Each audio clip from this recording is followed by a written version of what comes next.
were causing me pain. And maybe I was willing to, but why did you let me give you much too much? Don't know what I expected. Tell me, did you mind too much? I had to lie to be by your side. Mama said blind, but I found myself, found myself, found. I found myself, found myself, found. Eu não tô magoada, nem amargada, porque fica zangada com peixe que não voa, com frio que não amona, com deserto sem água. Não te posso forçar a ser alguém que não é. Não me senti segura dependendo de você. I know it may be hard to hear, it was harder to say. Saí, procurei. I found myself, found myself, found. I found myself, found myself, found, found, found. I don't wanna need, if this is what it means. Never ask you to die for me, just wanted you to try for me. I could never rely on you like you relied on me, like you relied on me. They say precious meant for shoulders, not for hips. You believed every lie that left your lips. I'd rather know the truth than cling to fallacy. Afraid that I will see it's right in front of me. I found myself, found myself, found. I found myself, found myself, found. I lose my life and I will find it. Sometimes I need to be reminded. Lose my life and I will find it. Sometimes I need to be reminded. Lose my life and I will find it.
No texting, no writing, nobody telling me what to say. This from the brain, from the heart, from the soul, from the streets. I'm a bitch from the streets. I get that money. I get that money. Bitch, give me what you got. I get.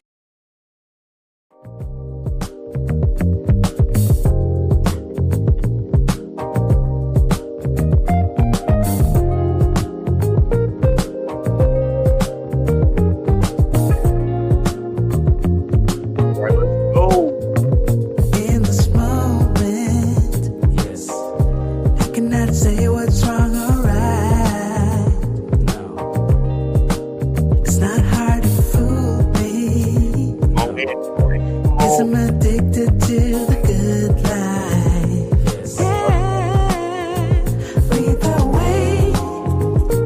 I follow. No need to say. Where we are heading now, babe. I follow.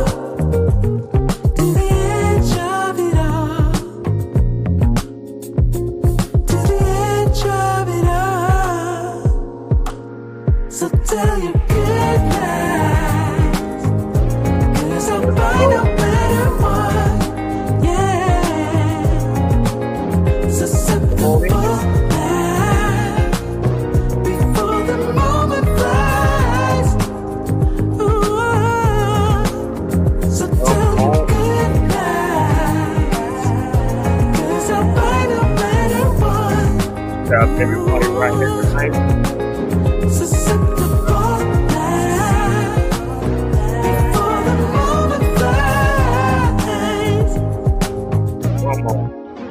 It's not a problem, no, 'cause I know what I'm getting into. Yes. Yeah. And nothing can stop me, no, 'cause I'm addicted to what you and I realize. Lead the way, I follow. No need to say where we are heading now, babe.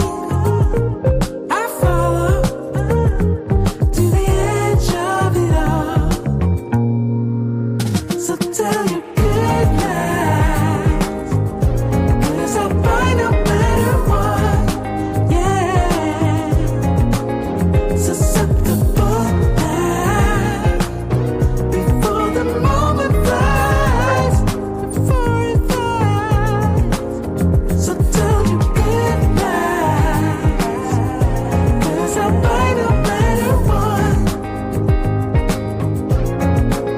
Susceptible now, before the moment flies.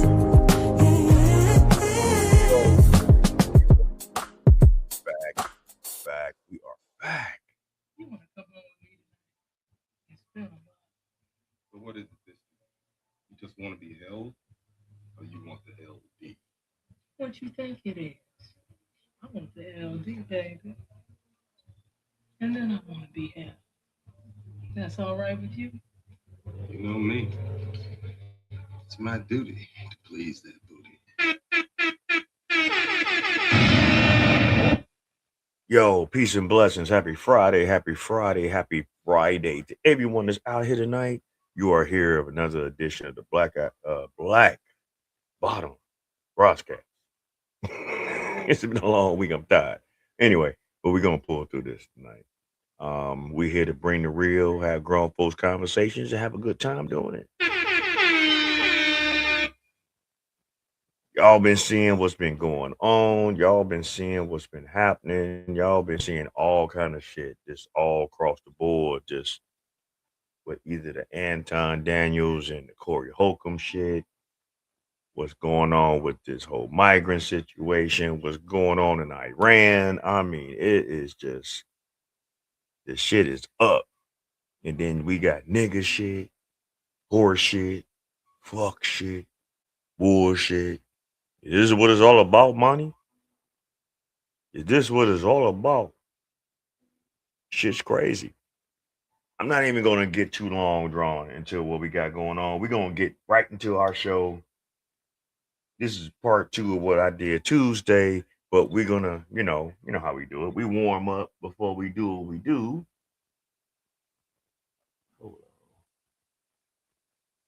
You know, we always gotta start with the body cam. Now this one right here, there, Nick. This is something that we all gonna watch together. I have not saw this before now.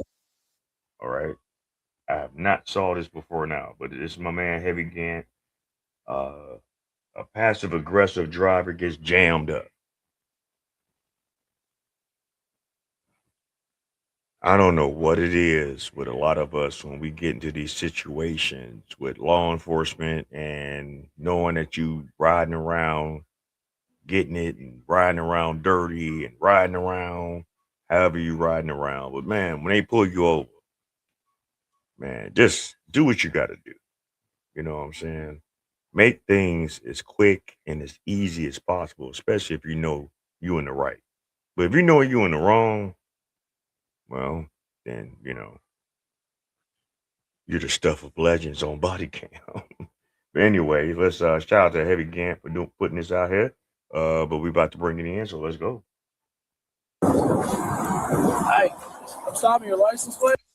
It's a coming back expired and suspended for an insurance violation. Uh-oh. You aware of that? You fucked up Does have already. your license and insurance with you? Here we go. See, that's the thing. This ain't the 80s. This ain't the 90s. When you driving these cars and shit like that, your tags got to be straight, your registration got to be on point, and you got to have insurance. It's the law. It's the law. You know, they can run your plate and see if you got insurance, you know?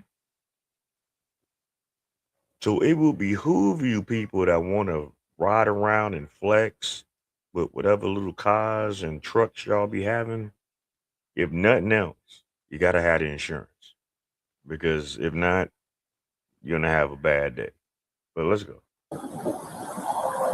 Hey, yo, this is a new channel, guys. The channel is Dr. Cops. The link's in the description. Y'all know who I do this for. Let's go. Do you have a picture of an ID or anything like that? Otherwise, I can just get your name if you don't have an ID.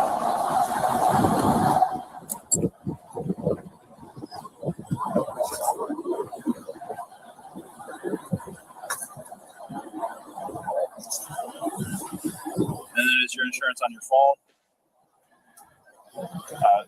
Just when you get it pulled up, you can just wave your hand out the window. I'll look at it. You can roll the window up and stay warm, okay?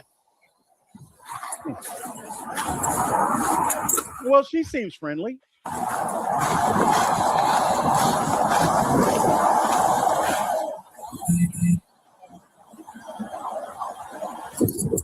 Okay, just hang out for a second.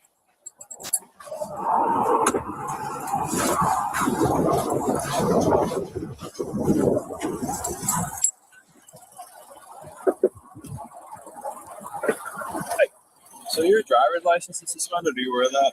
No. Well, it's suspended for insurance or financial. How do y'all not be knowing when your driver's license is suspended?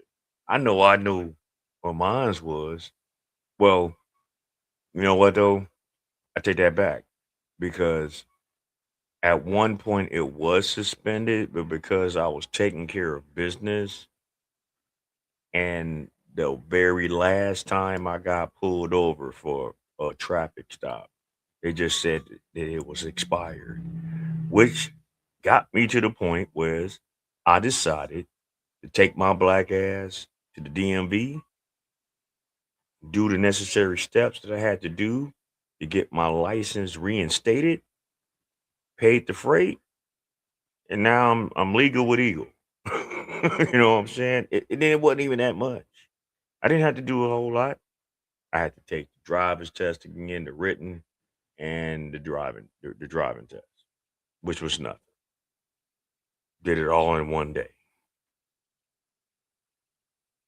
All I gotta do now is just renew my shit when the time is up. Matter of fact, my time is up this year. So yeah, I gotta work on getting my license renewed the day of my birthday. this year in August. But come on, man. We be doing the dumbass shit. This this old school way of thinking and moving and how you have cars, because anybody will sell you a car. They don't give a fuck as long as you got the money. But law enforcement, they want to make sure you got your shit up to par. Cause like if you fuck up and get into an accident, all these things, who's gonna be responsible? Who's gonna have to deal with the damages and whatever might happen in car crashes that happen every day all across the country? Just when you do things the right way, good things happen your way. So something that happened back in 2024. It's a Class A misdemeanor in the state of Illinois. So our policies have to be placed under Illinois, of course. Anyway, let's go. arrest for that. You just come to the Huntley Police Department for fingerprint photograph and get picked up from there. You're not going to jail or anything like that, okay? It always depends on the state. Like some places may let you slide with this, but nah, they trying to take her, have her take that ride. Come on. Because too many motherfuckers in the state of the state of Illinois do the most heinous bullshit without a license. We do a lot of dumbass shit in the state of Illinois, driving dirty as shit. So yeah, they cracking down on them laws here. So if you're in the state of Illinois, if your license ain't straight, if your registration ain't straight, if you ain't got no insurance, and you doing fuck shit on the road, good luck with you. And then if you got to get your shit towed, oh Lord, hopefully they don't take it to Doty Road and you ain't got no money. Don't let them take your shit to Doty Road and you're broke. Because your car is good as fucked up. So I got my kids in the car. You have kids in the car? You got someone come get them? Because you can't drive. Damn. Yeah, I'm sure.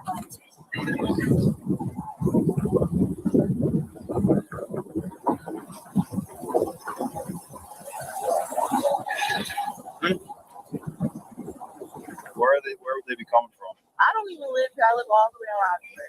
Hey, yo, she's not from here. Okay, so your person would be coming from Rockford? Yeah. Oh, Rockford, y'all motherfuckers, Rockford, take this out. I didn't heard about a lot of stories from some of the natives in Rockford. Y'all be doing some trifling ass shit. But anyway, let's go.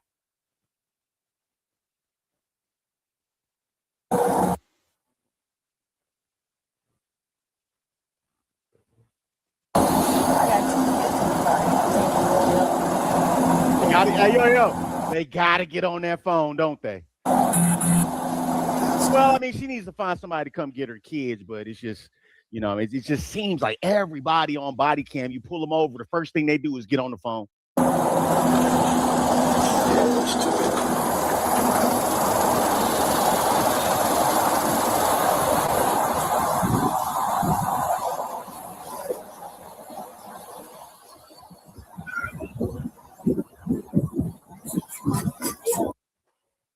That part I don't know. All I know is she's from Rockford. But as this body cam goes on, we gonna figure out where exactly she's at right now. But all we know that she's from Rockford. I'm sure she knows that her shit. Yes, of course. Who doesn't know they license ain't suspended? I mean, come on, man. That's just stupidity. But anyway, let's go.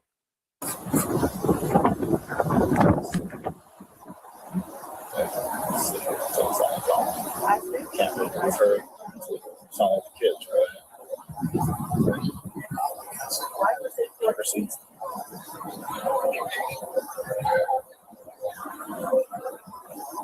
All right.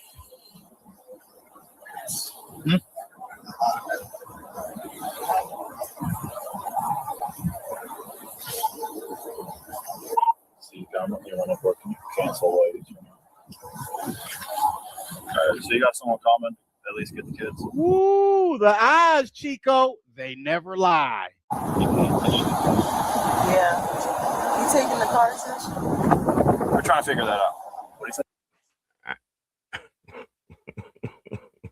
You hear this shit? First off, you gonna look at the officer like he did something wrong. Then you gonna ask a dumbass question because you know you fucked up, right? Are they gonna take the car? A large percentage of the time when you doing fuck shit in the state of Illinois, yeah, they will tow your car. They don't give a fuck if you do have someone close by that can get it. Depending on how you move determines the outcome of your stop. I've had some situations in my past where they took my shit and I had to deal with the tow. I've had some situations when they didn't take my shit and I got off with a slap on the hand. It all depends on you and what you got stopped for. But driving on a suspended license kind of can kind of get, I don't know how it is now. I know there was some cases back in the day where they kind of would, you know, let you kind of get away with it, give you some tickets and give you the chance to look, get your shit together. But how it is now, I'm not sure. I just always make sure I got my shit straight. But all right, let's go. Just like this. Oh. Figuring that out. Trying to figure that out. Most important thing is to get someone here for the kids.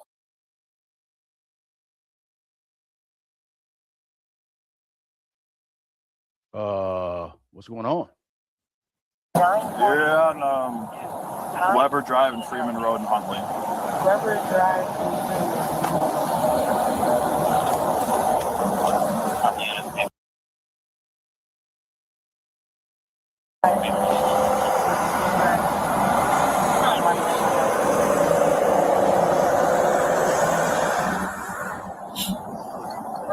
Today, college. Is it Freeman or Freeman? Freeman. Yeah. Freeman. I don't know if she's trying to look at them with with the look of disgust. I don't know if that's what she's trying to do. That's just what it looks like. Maybe that's just the way she's, you know what I mean, making her faces. I don't know, but it seems like every few minutes she'll look over and kind of cut her eye towards the cop. But anyway, let's keep watching.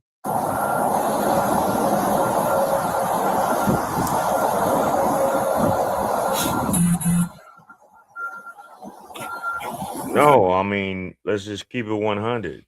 There are a lot of sisters in the state of Illinois, especially our black sisters, that have a bad disposition.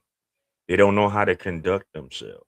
They wasn't taught properly, or even if they even was taught properly, they just are determined to just be defiant, disobedient, want to do what the fuck they want to do, and they wonder why they are so stressed. They wonder why they are always in mess. They wonder why they don't never elevate in their life to the point where they're happy. There are a lot of sisters in the state of Illinois, black sisters, that have a bad disposition about themselves. You know, it ain't just, well, it goes across from state to state, but what I have experienced, what I know about a lot of women, not all, but a lot of women in the city and in the surrounding areas of Chicago, they just have a bad disposition about things, and it might be because how they was brought up, it might be the experiences they dealt with in life. I mean, I don't know, but in certain situations, a lot of them get this attitude like what she's showing right now because she wasn't taught the conflict resolve, or she maybe she doesn't want to. Maybe she feels like, oh, why y'all fucking with me? That might be it too. But regardless of the fact, a lot of them just don't want to be told something. A lot of them just don't want to be held accountable for things. And they think, they're being victimized. I mean, how you being victimized and you driving around with a suspended license and the cops pull you over? I mean, goddamn. I mean, what you think he's supposed to just let you go? But let's see what goes on with this.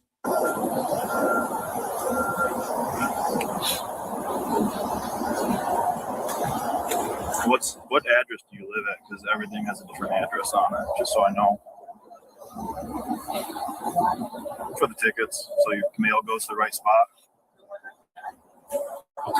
Okay, and then where's the weed at? So I can smell the cannabis from here. God damn, man. So she's also smoking in her car. So in addition to possibly going to jail, maybe getting her car towed, the car about to get searched. Well, I'll be searching the car, so it's easier if you just tell me where it is. Why am I smelling it if there's nothing in the car? There you go. Maybe someone starts commenting, you can roll the window up. What the?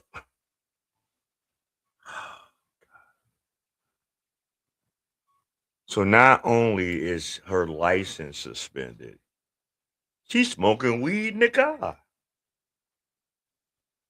Parlaying and partying and just having not a care in the world. And I'm not condoning this. You know who gets away with a lot of shit when they drive around? People that have a legitimate license, people that have current insurance on their car, people that respect the laws of the road. It's been plenty times that people that do those three things can do things in their car. The cops wouldn't even fuck with them. Because don't think that they don't fucking pull up at any given time. They can run your plate. Your whole story is there when they run it. So why fucking take the risk? Yeah, was it Paul? Why she was smoking weed in the car? And her kid, yeah, her kids is in the car. She don't give a fuck. And don't get me wrong. I'm not gonna knock anyone that smokes the herb, because me and mine smokes the herb. Our babies be wanting to always get around when we doing that shit, and we got to get them up out of there. Like, hey, no, it is what it is. Got to move around. Especially if you get pulled over by the police. You don't think DCFS gonna get involved? You done did the dummy. But hey, what do I know? This is what happens when lazy niggas do lazy shit. Now they gonna search it. Of course they are. We're gonna watch it right now. Stay warm, okay?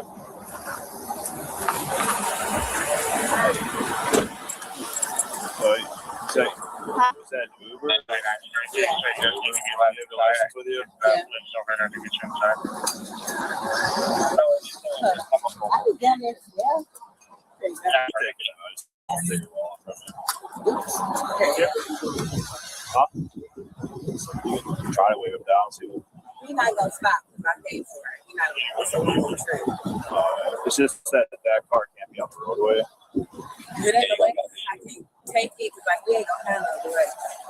Can you take the Uber back home? Or? No, I just spent all my money to get out here. Damn. And I get you. As much as I like to smoke and drive around and do what I got to do, guess what? I'll wait till I go home.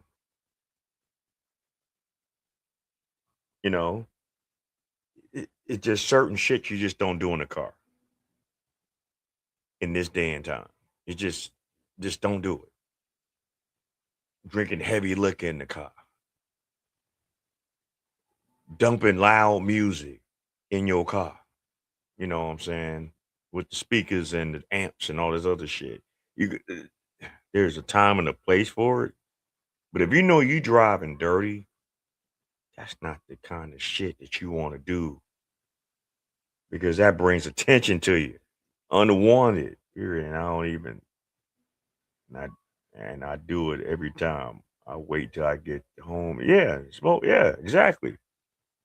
You, look, there's nothing wrong with what we do as far as our vices and what we have, but there's a time and a place for that shit. If you can't wait till you get home to do that shit, there's something wrong with you. If you just gotta just drive and just smoke, just drive and just drink, and your shit's fucked up on top of it, you asking for trouble. Why don't you understand that shit? Men and women. It ain't just women that's doing this shit. It's men too. They look at us even harder. But ladies, come on, man. Get this shit together. God damn. Let him go. Just sit around property then. I mean, at least she came to get the kids. Like, a little silly shit like this, man, is just gonna set you back even further. Set you back even further. You already had issues with your insurance. Now they caught you smoking weed. This is just an extra case on top of what you already ain't handling.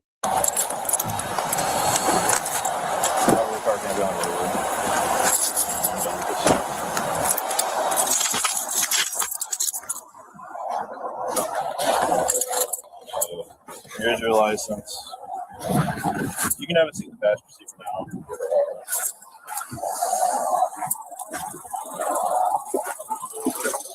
Let's have you come back here.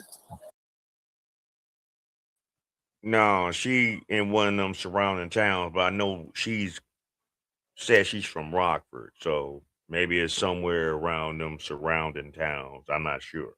But, I guess when we see the actual squad car, we'll figure that out as far as where they from. Like I said, this is the first time I'm seeing this with us. We all watching this together in real time. I haven't even seen this video. You know what I'm saying? And I didn't know if it was even from here, but Illinois, we got to take this L. We got to stop doing this dumb shit. Do you want to leave anything with her? No, I can keep my stuff, right?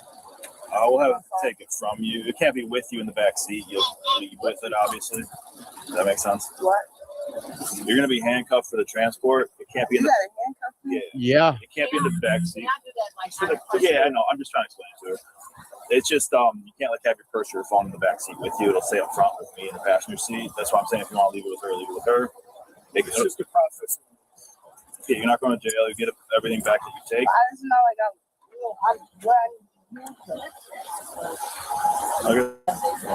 So just we'll go behind my spot so your kids aren't.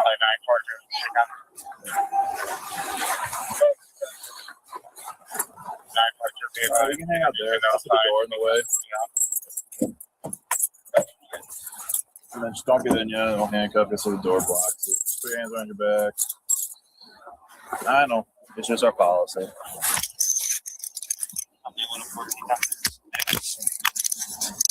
Like right now, it says simple stop reveals a huge entitled woman meltdown. I mean, you could tell that, she's irritated because she's getting pulled over, but she hasn't really melted down at all. Like, this ain't that bad. I'm just double locking it so I don't get any tired. Do you have everything in your pockets?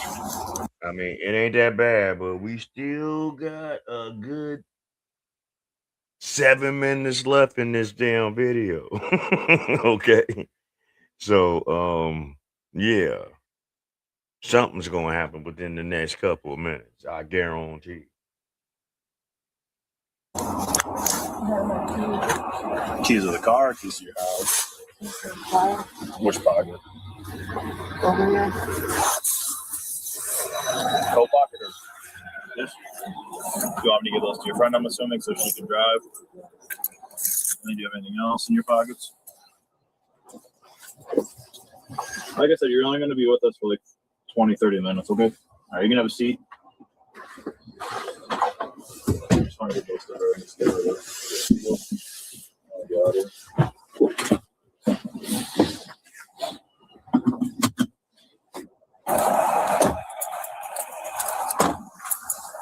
smiling about it is better than crying about it.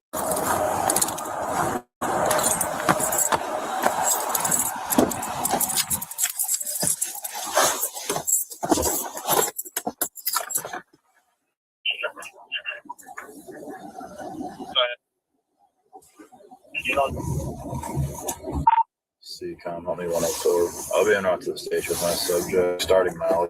Ticket. Can you send over 2728 situation abstract?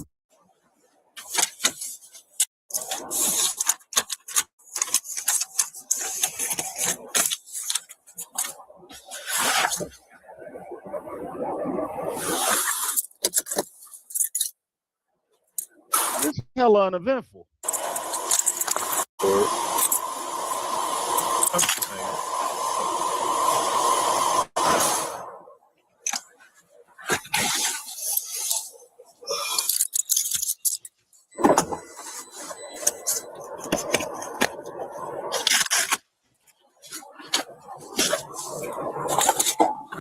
I will say this is probably one of the most calmest body cams we didn't seen probably in a while. But okay.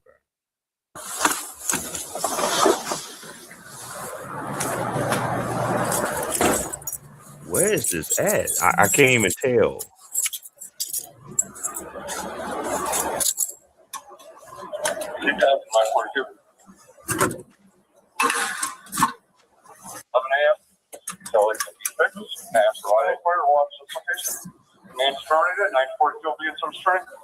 Yeah, man, they got us on this one. This ain't no meltdown. Right, like what we talking about? I'm just seeing a lot of this regular procedures, someone complying till they fuck up. Shit, I'm trying to figure that shit out too. I'm just trying to figure out where exactly they are because I don't know what county they in. Is it DePage? Maybe. I'm not sure. I'm totally lost. Like I said, I don't interact with police like this, so I don't know. You know what I'm saying? So, it is what it is, but shit, let's go. And maybe that little look she was doing is just how the faces she makes. You know what I mean? Maybe she wasn't looking at him in a dismissive way. I don't know. And like right there, I can't really see what that logo says. If y'all can see it, tell me because I can't really tell where this is from. This is a police department that I'm not familiar with at all. Trust me. I've never seen this in particular kind of squad car. So I have no clue as far as what this is, as far as what area, what township or whatever the fuck. Stop there. Just want to get the door open for you. Walk up to that little ledge.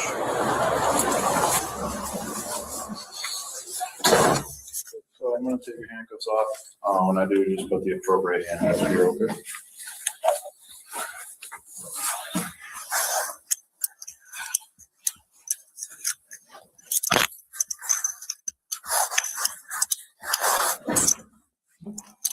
And my sergeant's coming. There's a female. She's just going to do a search of you before we go inside, okay?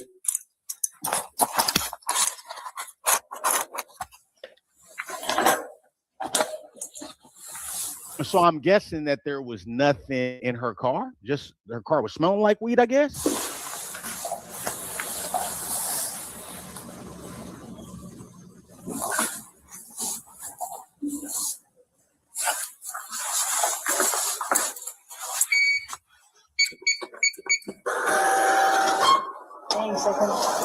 Hi, how are you? Can you do me a favor? Let's start with what's underneath your coat. Do you have a top on underneath that? Just the jacket? Do you have anything on underneath? Nothing on underneath? Okay. Is this attached? No. Okay, so we can take this out later off? Okay. If you get cold, we got a blanket. You shouldn't be here too long. All right, any jewelry can you take out from behind here, please? Any piercings? You got a ring. It doesn't come on. The ring doesn't come off. No. How about your belly button? I'm sorry, sisters. Some of y'all out here, there are certain like attire that y'all can like kind of do without. Why do y'all? A lot of y'all like to walk around with these super small ass shirts on, showing y'all stomach and all this other shit, and then y'all sitting out in cold weather. You know why do we do this? What is the point of this in particular kind of ensemble that she has on right now? I mean, what point you trying to make? 'Cause if you're trying to make it look like you look a certain way, I mean, really, you look stupid. You know, you look foolish. There's a time and a place to wear certain kinds of clothing. In the middle of the winter, it's not. This ain't the shit. Okay, like come on now, do better than this. You want this? What's on top? Yeah. Finger. Fingering. You saying the belly button doesn't come off? Yeah. Okay.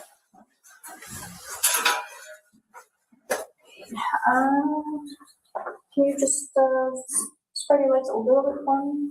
Thank you.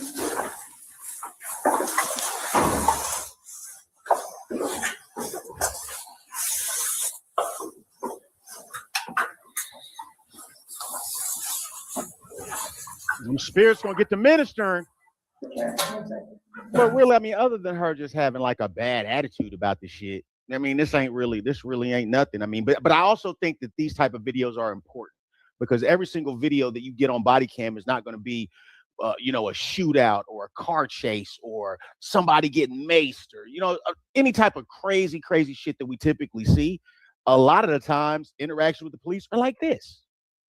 Boring.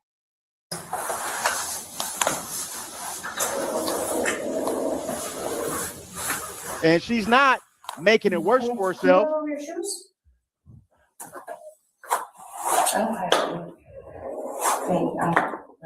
It's just all policy. This is all we have to do is per policy, okay? It So. has nothing to do with you. Anyone that goes through that door, it's the same. This is one of the many rare cases that we see on body cam that a person doesn't act a fool.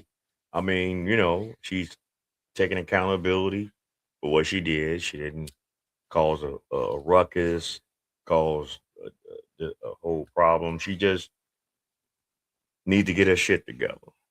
That's all.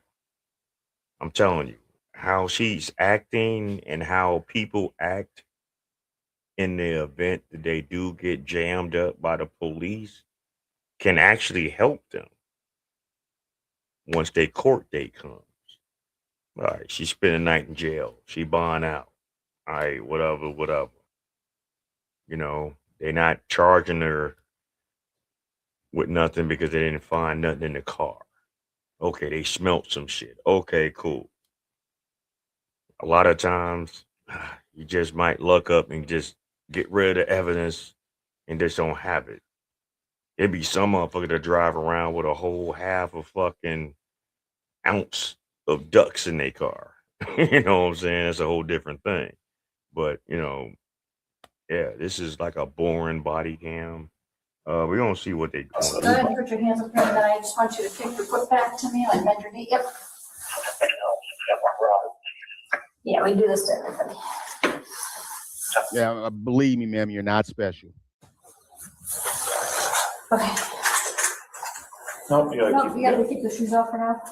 We'll bring it in. It'll all be on. Well, ma'am, as irritated as you are, you might want to get your insurance taken care of so you don't be so irritated. Good. All right.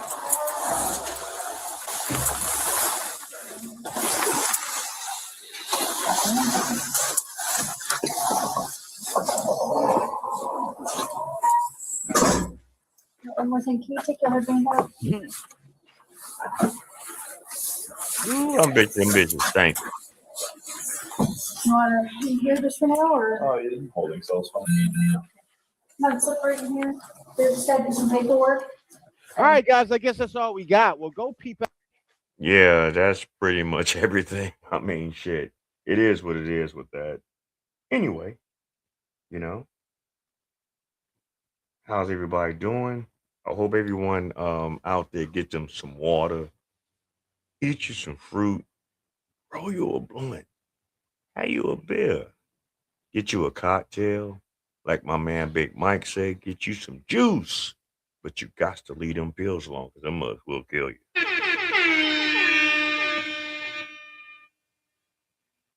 Ooh, the shit with these motherfucking protesters around the world is getting out of hand. And especially out there in Minnesota.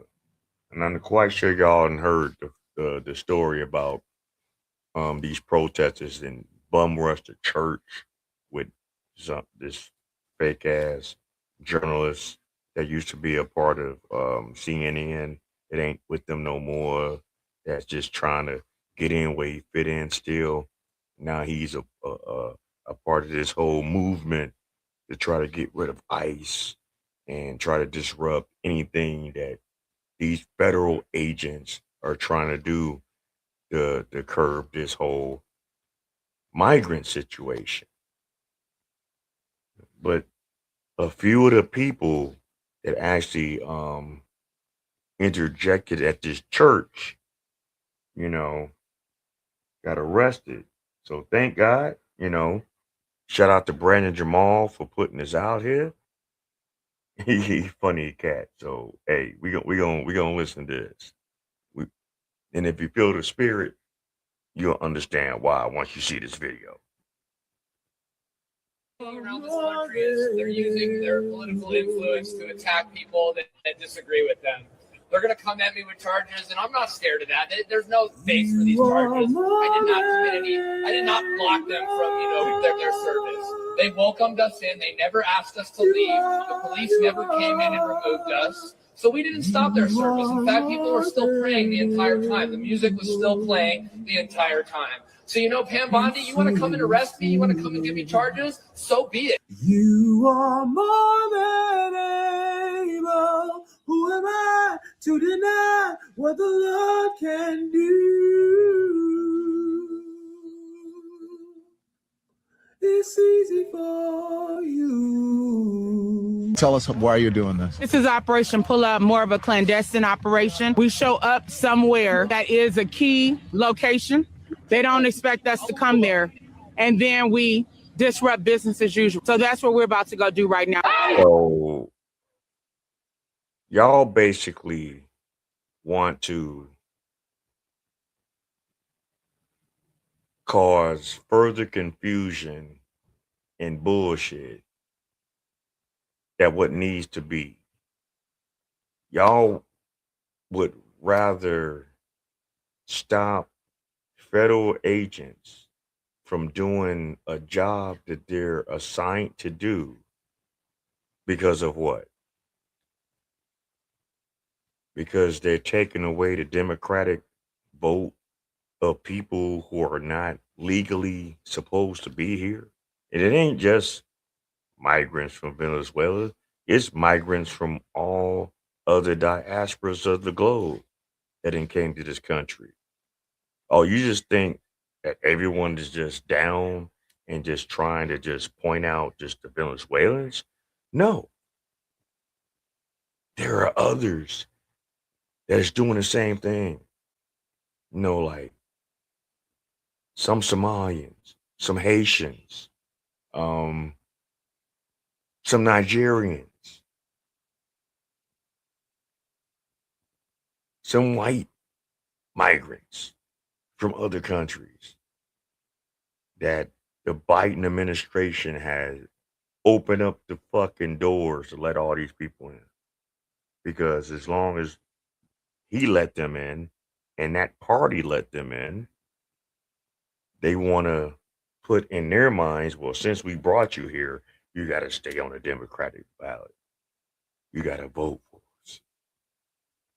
And now a lot of shit is starting to blow back in a lot of these leftists' face, a lot of these Democratic people's faces. And yeah, it's getting bad. But here we go. Who am I to deny what the Lord can do? Who am I to deny what the Lord can do? Who am I to deny what the Lord can do? Yes, Lord. Yes, Lord. We now have 3 arrests from the heathens who stormed a church to protest.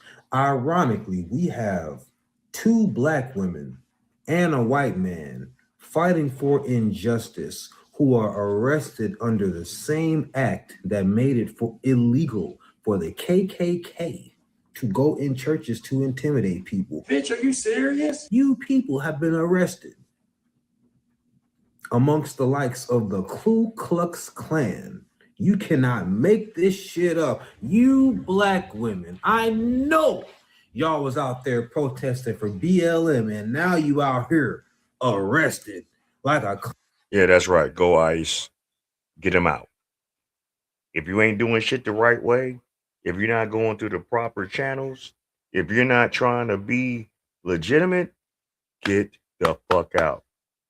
And Micah got mad at me when I kept on saying that this is not our fight and minding my business. That's what black people need to do. Thank you.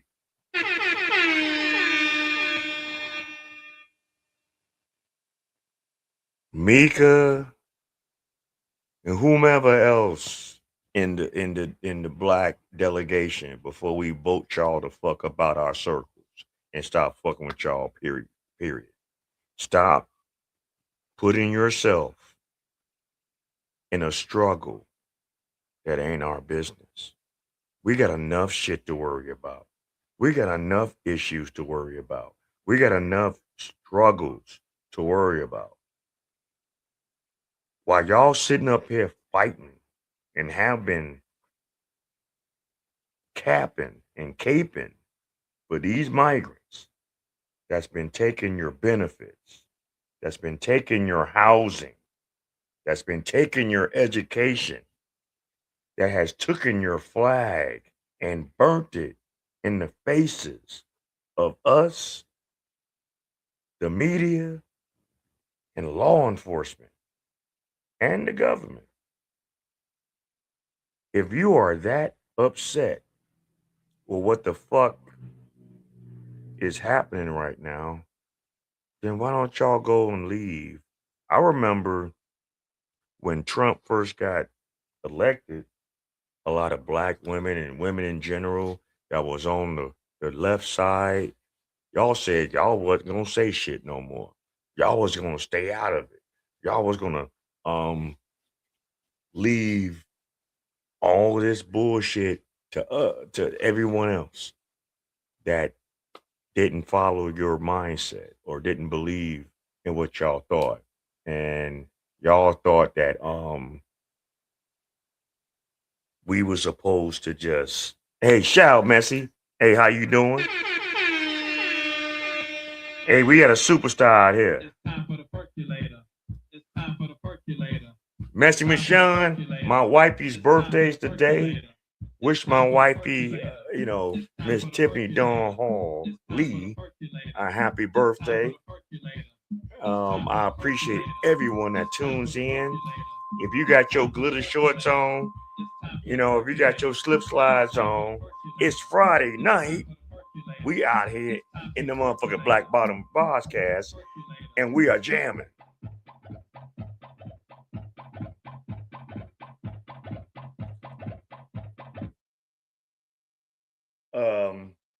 Tiffany, Messi said happy birthday. She says thank you. Anyway, as I was saying before I let Brandon, do his cook session on this, it is crazy how we have gotten to a point in things where we are just worried so much about the wrong shit, and we all fighting against each other. We all doing all this madness. We caping, You know, we caping for motherfuckers that didn't give a fuck about our rights, our fucking lives, our damn education, our safety. You know what I'm saying? Hey, Roz.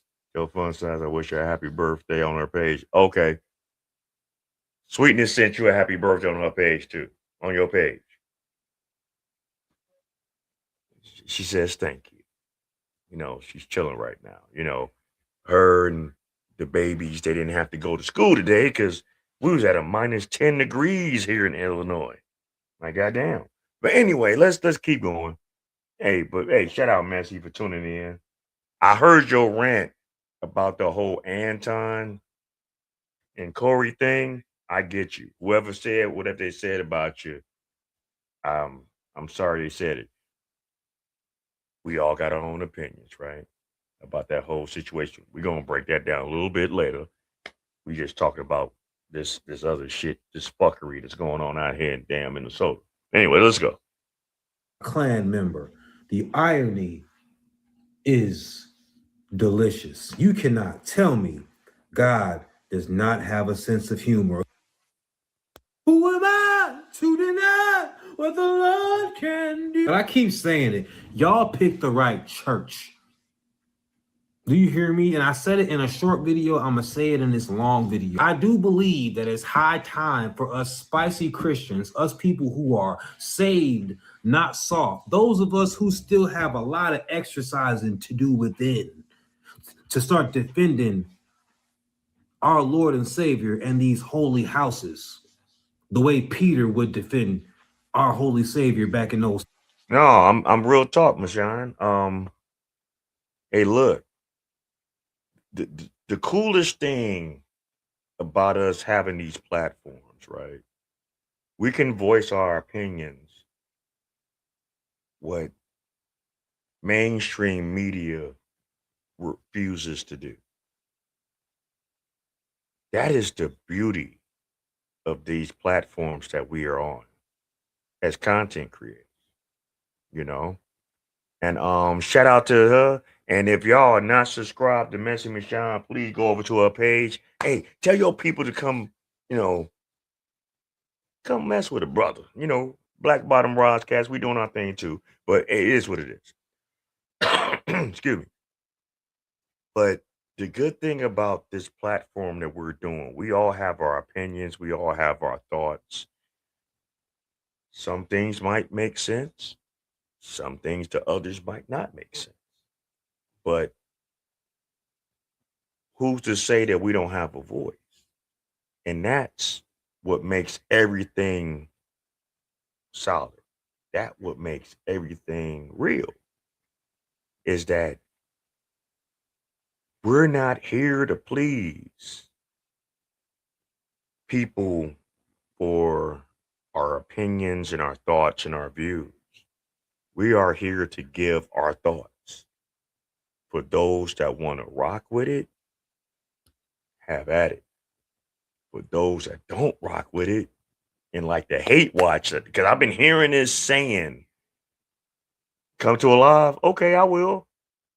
I mean, I do, but it's a lot of times when you be like starting your lives, I'm catching them late and I'm on my second page and I might be at work or I might be driving.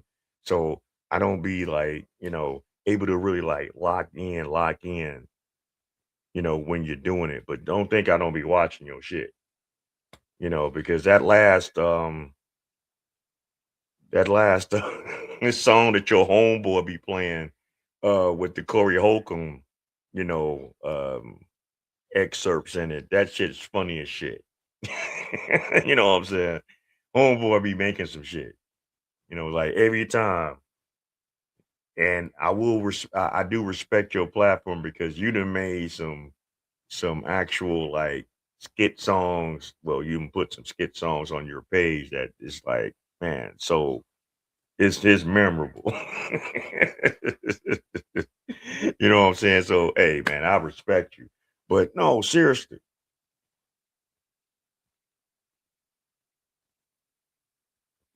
I really believe that people that get to a certain level in this game, they kind of lose themselves. because the money's coming real pretty, right? And I know people got their own opinions about what just happened because like I say, stick around. We're gonna get with this. We're gonna cook. Matter of fact, I'm gonna let this play and we're gonna get on with the show. I ain't gonna keep ranting too much longer. So let's talk about time. In my adult years, as I appreciate the fact that Jesus died for my sins, your sins, they sins, I have a lot of Peter-like energy these days because the kind nature of Christians is regularly taken advantage of. And it's obvious because we always turn the other cheek. We always turn the other cheek when y'all disrespect Jesus or Christianity. We just let y'all go on about your business. Enough is enough. Every time you say something about Jesus around me, you better watch your mouth. I want to know what you're talking about. Because see, what y'all don't do, y'all don't criticize them people with the squiggly letters. That's my biggest problem with y'all. Y'all got all types of smoke for human acts. You see what I'm saying? Human acts. People have done bad things who were Christians. Yes, but the book does not command you to do nothing bad. You hear me? There are violent acts. There are acts of violence in the Bible, but the only act of violence that is justified in the Bible is when God does it. When people do it, it usually don't end up well for them. It doesn't actually, because it's a sin. You hear me? Whereas the book with the squiggly letters will tell you multiple times how to, when to, why to commit acts of violence against people who don't believe. We can't even draw Muhammad's face in a picture no well. But y'all can disrespect Jesus whenever you feel. that's deep, right? And I give it to him for even putting that out there because in the Islamic faith, you do not see the image of Muhammad. They don't promote it. They don't parade it. But it makes me wonder about the Christians and their beliefs and and I'm not saying all is off the rails, but there are some that do things that we have to question. Are you really truly a Christian? If you believe in the scriptures that are at hand, if you really live by the book, how is society the way it is right now? Because a large percentage of this country is supposed to be Christian, right? Either Christian or Catholic. Why is there so much dysfunction? I'm gonna break it down on some later videos. I'm gonna get out of this whole, when I do decide to do that, I'm not going. That's going to be a live stream when I just totally not talking about nigga shit and celebrity gossip and you know political mayhem and stuff like that. I will break down and show you things as far as why Christianity today is in disarray. Because a lot of people don't really believe in it. Because if that was the case, you wouldn't have Brandon Jamal parading around his first lady looking like a whore. You know, you wouldn't have people bum rushing a place of worship, the protest ICE. I mean, what are we doing? We are in the last days. But anyway, well, let's let Jamal. Feel like it? I think not. No longer. Who am I to deny what the Lord can do? So to those lovely sisters and that enthusiastic Caucasian man who were arrested by the FBI.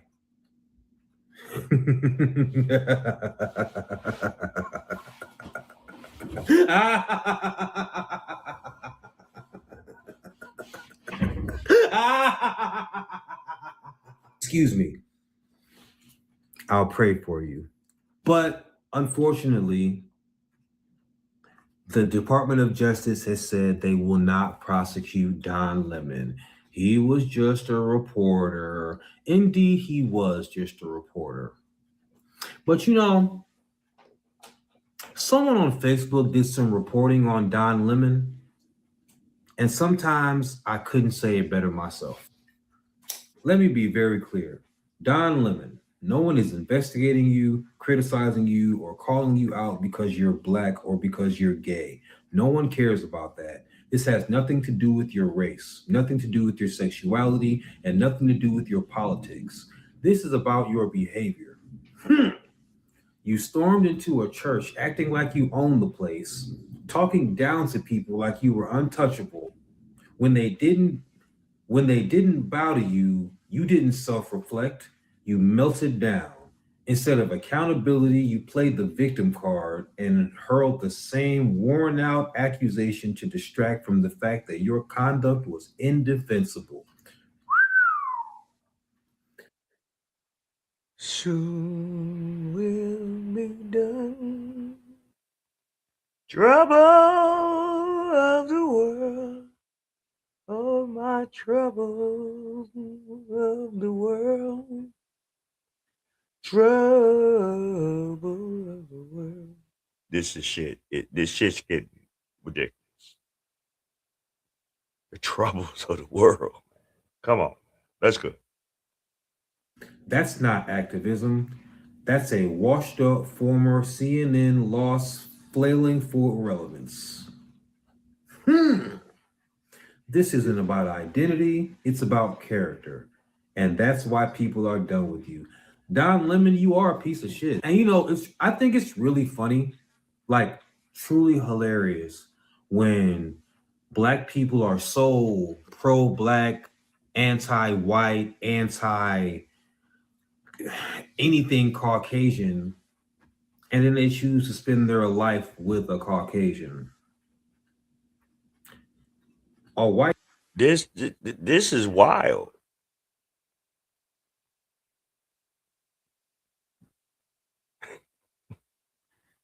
The funny thing is, right? I'm not surprised about it because Black Lives Matter fools so many people of all ethnic groups, all to come to find out that they're a bunch of they was like one of the biggest scam artists in the world, and the people that founded it are part of the Rainbow Coalition crew, and they probably did it to get back at people who used to tease them when they was young, and they was confused about who the hell they really were. So now I'm gonna stick it to y'all and get in y'all pockets. The biggest scam. You talking about Minnesota and the Somalians and all this other shit. Black Lives Matter is like probably the biggest scam that has jumped off in our country in a long time. Since the mobs. Since the Sicilian mobsters and it's whew. Anyway, let's go. white man is in Don Lemon's bed every single night.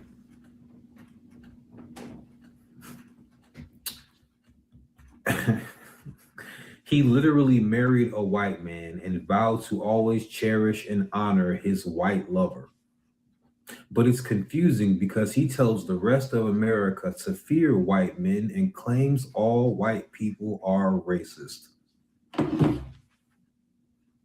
How does that even make sense? You hear the hypocrisy in this shit? How does that even make sense?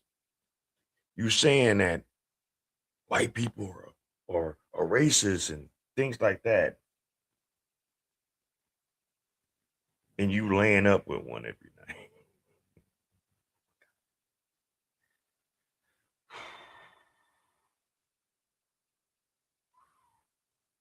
Man. This is crazy.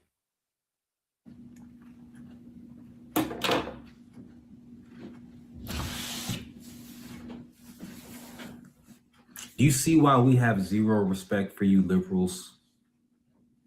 Nothing you do makes sense. Nothing you say makes sense. You be loud and wrong. And when anybody dare says anything to you, they're racist, homophobic, all types of shit. No, bitch, you're wrong.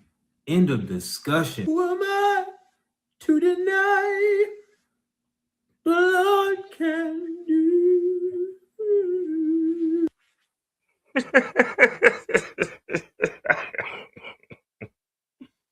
Brandon Jamal. Shout out to Brandon Jamal for that shit. Hey, we got other shit to talk about before we get to the meat of the matter of the night. And shout out to everybody that's tuning in. If you are tuning in, please hit the like button on the way in. Like, share, and subscribe if you are new. Okay. I'm slow cooking with my stuff. I thank you all the subscribers that have subscribed here recently. Um, it's not easy what we do. Some people don't take what we say too kindly, you know, especially when we have our own opinions. But I do feel that everyone has the right to voice their opinion to different subject matters and different stories in their own words. Okay. We all try to do this as honest and as wholehearted as we can. Sometimes you might not agree with everything that all of us content creators have to say. And that's that's cool because we don't need phony kicking at people in our midst. We don't need yes men, you know. I'm not that kind of content creator whereas even if I had a panel, I gotta have everybody agree to what I say, or you're not gonna, you know, get good in your own platform. You know, the reason for debates is to have intelligent, intellectual, adult conversations and then come to a certain agreement or no agreement at all. You know, sometimes we all ain't gonna agree on everything, and that's okay. That's okay. There was a story that just came out here recently about Cameron and in a past person that he used to deal with that wanted to utilize his finances to further her entrepreneurship endeavors. And I hear this shit all the time on Pop the Balloon shows and on fucking Ask Ashley and Kendra Gilliam's. I hear this shit all the time about these sisters that so-called entrepreneurs, right?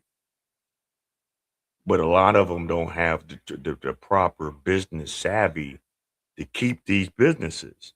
And this is a we're gonna react to a story with Cameron and someone that he used to deal with. Her name is Callie, but she was on this other show with another content creator, and they was kind of like doing like a kangaroo court kind of scenario. And Cameron basically told this girl about herself, and you really see why some of these modern women that feel just because they look a certain way that they got certain privileges that don't equal to their talents.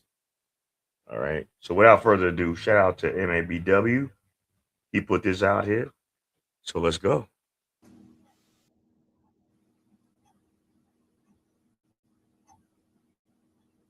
Salute to the MABW team. I'm back with another video. Let's get right into the damn video. I think this is a good video to watch because it says a lot about some women, okay? And your boy Cameron ain't go. Cameron, you could tell he's one of them dudes. He don't be going for nothing. You can't just.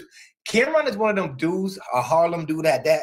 You can't just walk into his life and think you're gonna dominate anything. You can literally tell that he operates the way of like a stoic type man, like real shit. I'm not gonna talk anymore. Let's get right to the damn video.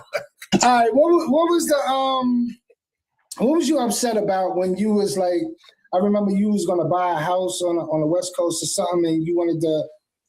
He got like 9 bedrooms, some shit like that, and I think you was like, "Yo, let me get one of them." And if you don't know who this is Cameron's ex, Callie O'Day.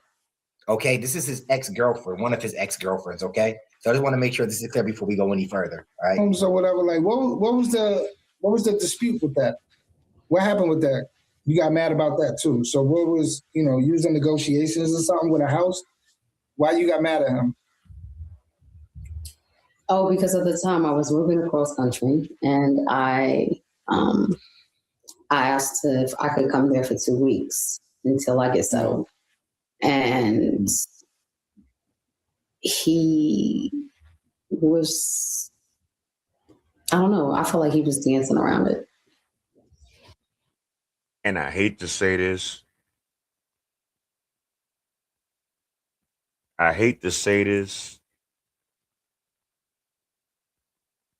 know a lot of us as black folks, we like to help each other, right? But when you got motherfuckers talking about, hey, I need to stay at your crib for like a week. I need to stay at your house for like a couple of weeks. Can I stay with you for 6 months? Those be the telltale signs that them niggas got other plans, and the next thing you know, they done stayed up in your motherfucking house longer than what the fuck they need to do. And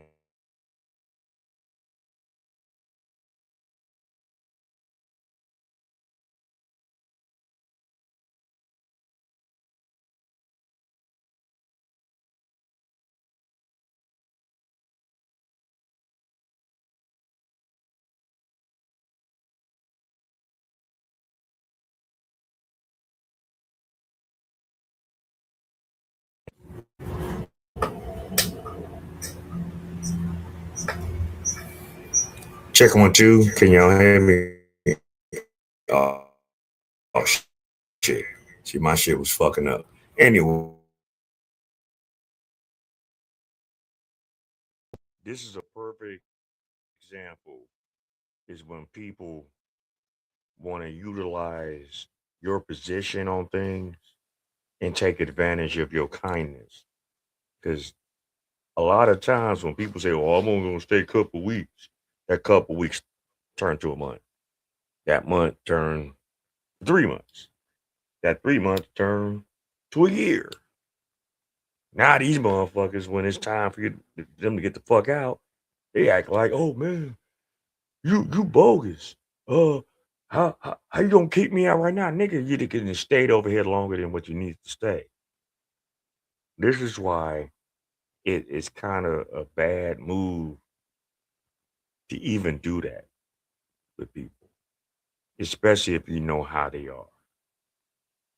If they're not too responsible in life and they're not on their shit right, 2 weeks can turn into 3 years.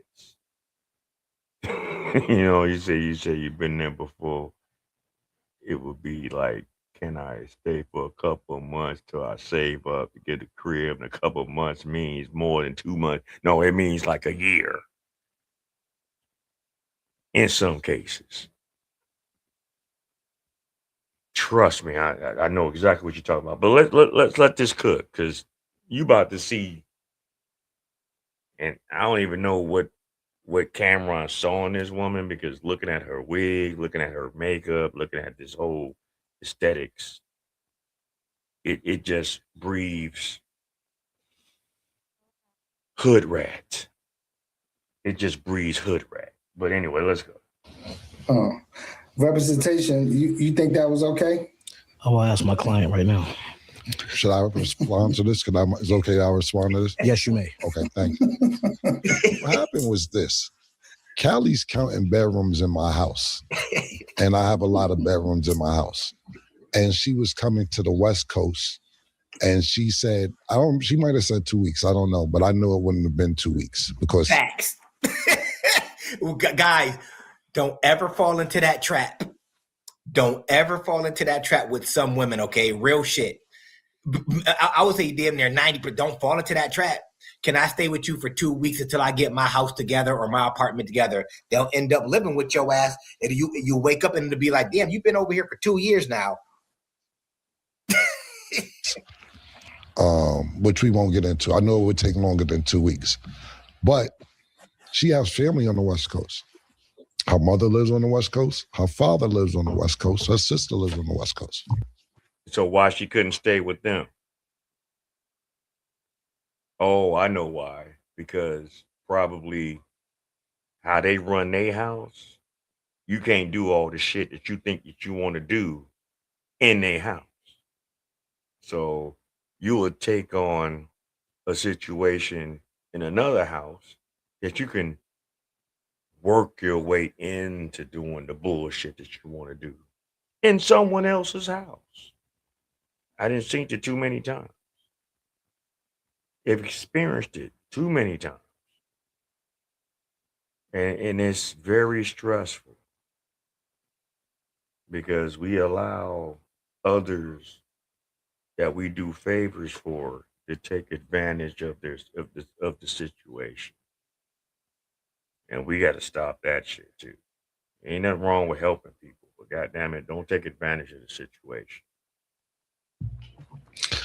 I said that you could go to all these different people's houses. I don't know if I necessarily want to live with you, especially being that we wasn't intimate for years. I am sexually attracted to her, but I know that sex for me and her isn't really good. Not saying sex isn't good. It leads to other problems outside of our friendship. So shout out to Cameron for having that kind of mindset. Brothers, young brothers especially. It doesn't matter how they look. It doesn't matter what you might have experienced with them. If you see any inkling of dysfunction or chaos, fall back from them. I don't care how they did you. I don't care how they made you feel. I promise you, use more discipline. There are times, yeah, we might slip, we might fall, you know. But at the same time, those type of people that would take your yeah, exactly, men and women. It ain't just women that do that kind of bullshit. It be men too. Them bum ass pookies. Them wannabe motherfucking ballers. Them fake hustlers. Yeah, they'll do it too. Do it in a Mississippi heartbeat. And the next thing you know, now they all up in your shit like they can do whatever the fuck they want. And now when you have to fucking cut the cord, the umbilical cord, and be like, look, now you gotta move around. Now they feel like they've been fucking insulted or fucking now they feel disrespect. Nigga, this ain't your shit. Get your shit together and get the fuck out. Man, look, life ain't easy out here. Life ain't fucking easy. And if you want to have something, my grandmama always told me this shit. God rest her soul. Work for what you want and get it on your own. Don't never try to piggyback off somebody else because they always gonna throw it in your face. One. Second, when you get it on your own, you'll appreciate it more. Then you'll understand why other situations fail the way it failed. Lamping over other people's shit that ain't yours. Get your own. Remember the song, God bless a child that got his own, that got his own, bitch. Like, for real. God bless a child that has his own. Not yours. Their own. Saying, look, I don't think that that'd be good. Callie likes to do crazy shit. Walk around my house in panties and don't give me no pussy. Act like she got wet. You is a liar. I actually have pictures, which we're not going to share, of course, where we're watching television and she's laying ass to me, panties and ass on my lap. So basically in the 69 position, and she wants to watch TV like this. Trying to gaslight you. Yes. I just have one question. Trying to start trouble. And then what's going to happen if he end up getting her pregnant? Goodbye. You don't. And shout out for Cameron for having the discipline to deal with that shit. Because come on, man. Let's be honest. What man is not gonna look at a woman wearing some panties, laying on a lap with the butt in their face, basically, laying over watching TV? Why would you do that? What you on?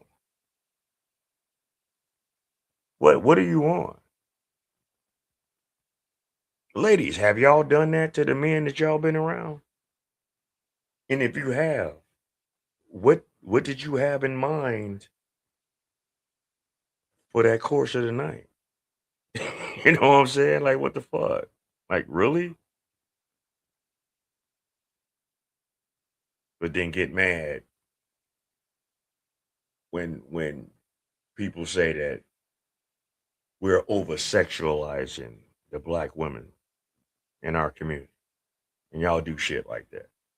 All right, but let's go. Don't compromise yourself over some punani.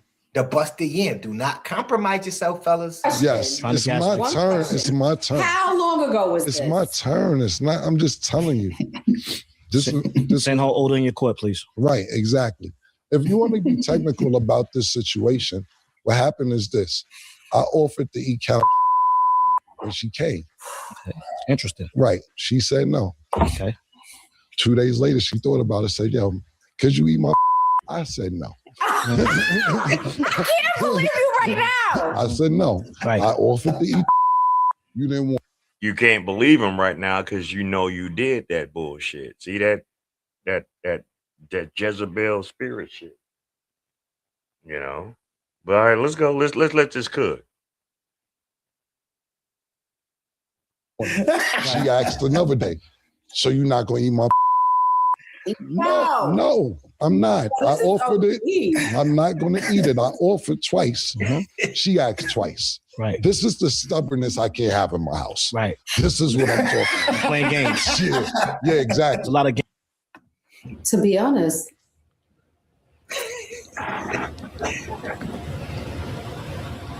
you asking me if I thought I was number one. Yes.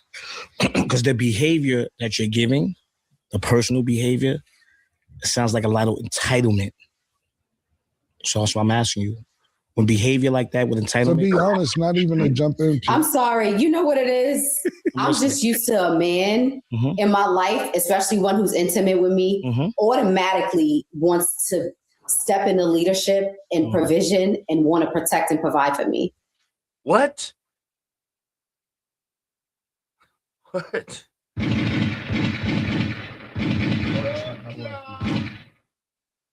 Look, ladies, I'm gonna give you some game right now. Okay?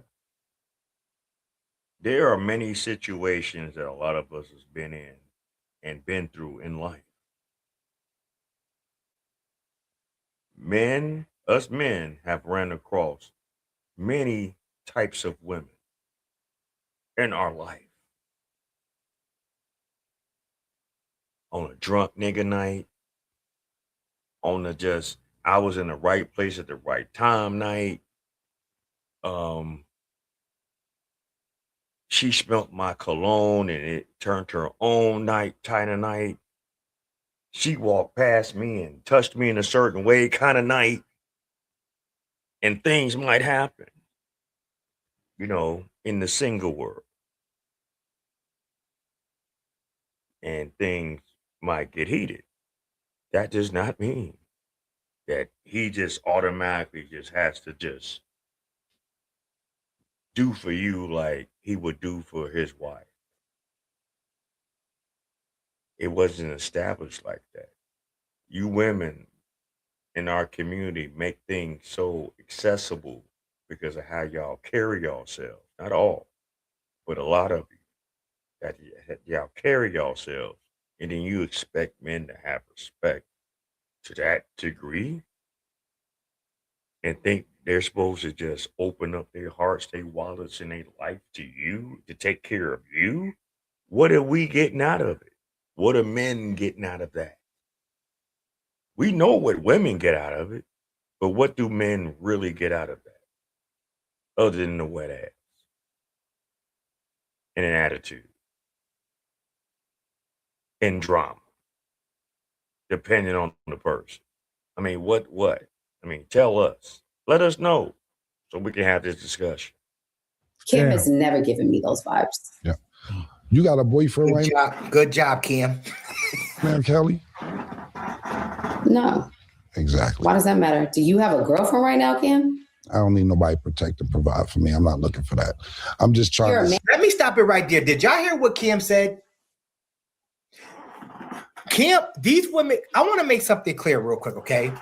This is what men talk about all the time.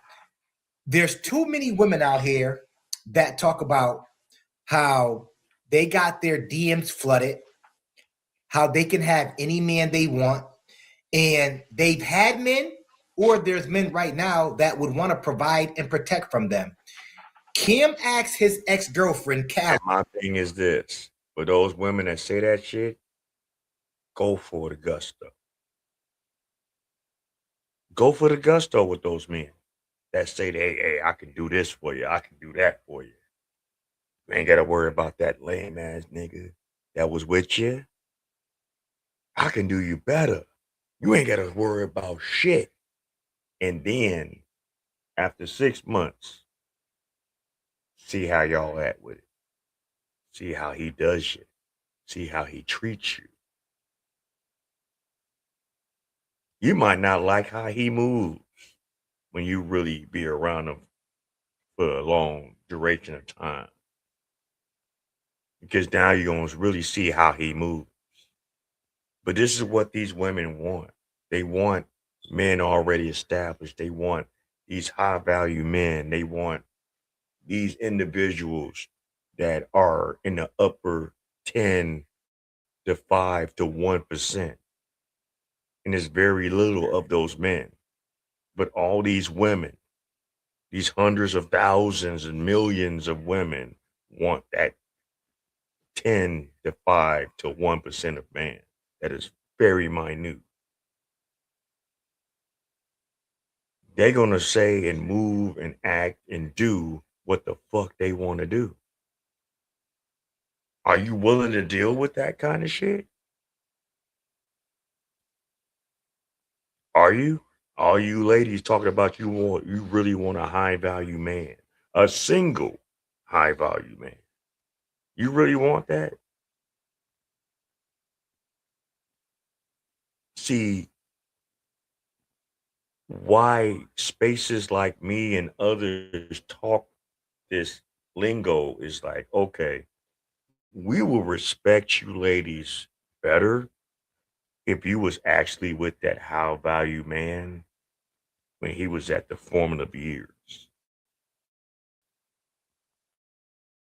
And he stuck with you and you stuck with him. And now he didn't reach a certain plateau. And now you get to reap the benefits. No, y'all already want a build-a-bear ass nigga.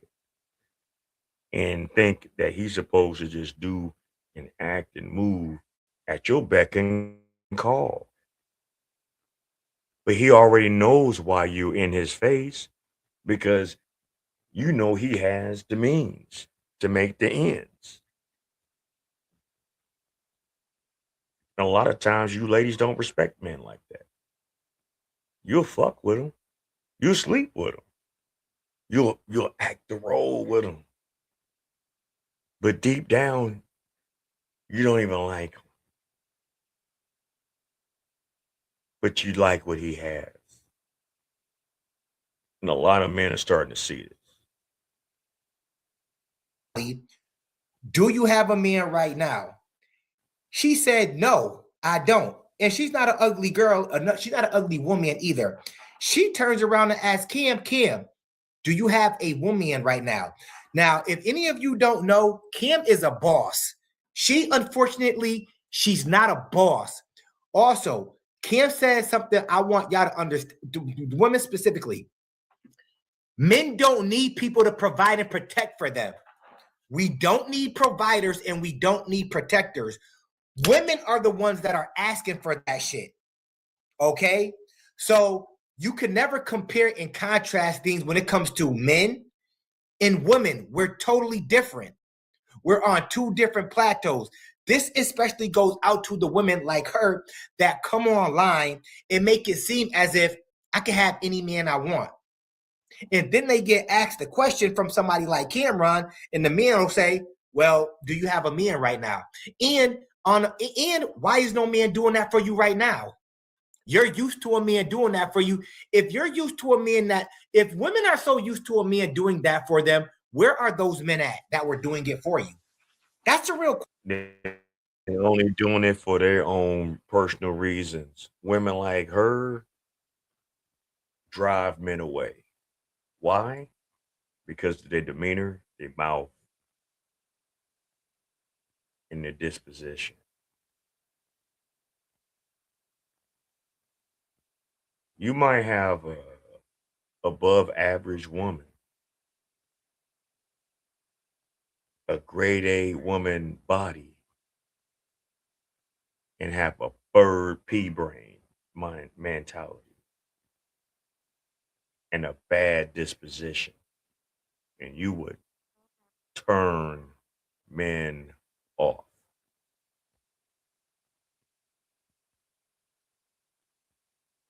That's why women like her don't got nobody. That's why women like her get took on a tizzy tour. Shout out to AC Reacts. You know what I'm saying? Some New York shit. It's crazy. It's been known that like Midwest and East Coast women are some of the most difficult women to deal with because of their attitude and their unwillingness to actually be in a woman's place as a woman, not some kind of control tactic, not some kind of slavery mindset. No, y'all just don't know when to shut the fuck up. And a lot of y'all just don't know how to be a woman. Question, by the way. That's a real question, by the way. Where are the men that are doing that for you? If you had men like that will do that for you, what happened? Okay, let's continue. Man, I wouldn't expect that. I'm just trying to say that this is the thing that you think that because you're dating somebody, like for instance, right? Give you an example.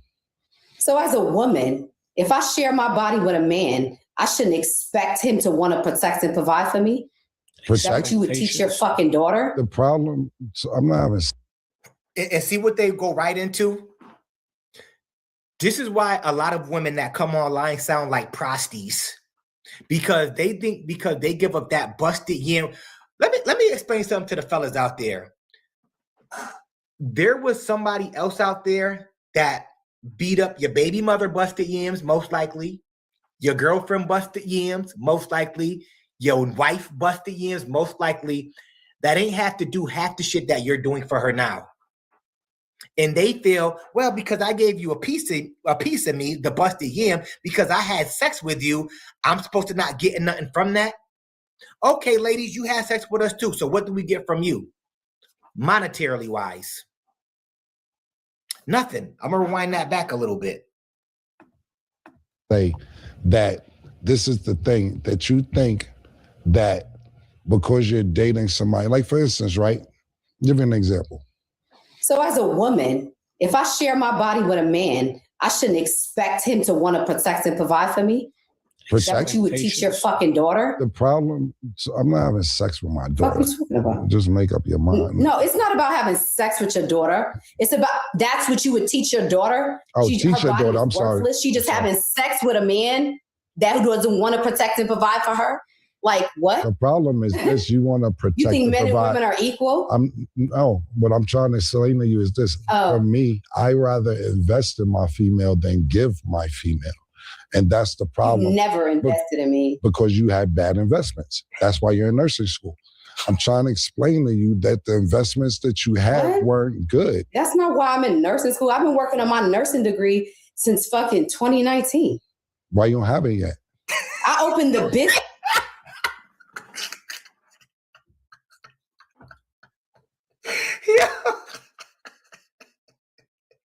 Yo, it's so easy to flame chicks like this all day, every day. All day, every day. It's so easy to flame chicks like this. She been working on her nursing degree since 2019. Kim had a simple response. Okay, why you ain't got it yet? You know that, guys, and I'm not knocking nurses, okay? My sister's a nurse. She works with she one of them nurses that work with babies or whatever like that, or whatever. She make bank too. She make like 150 or better a year in Atlanta. But here's the thing. All these women, they end up turning to nursing later on down the road. All of them. And some of them be some ratchet ass nurses too. And once again, nursing is not a bad career field. Make buku bread from it. It's not a bad career field at all. My sister been doing this since she was in her early 20s. But then these chicks that are in their late 30s going into 40s, after no man has invested in them, they haven't found that man to give them the life they want, they all turn to nursing. And once again, I'm not knocking any nurses out there. I want to be clear on this, okay? Because nurses, some of them make bank. No, not you CNAs, okay? Not you chicks that put on scrubs and act like you nurses. Not you wheelchair transport chicks that got scrubs on. Not y'all.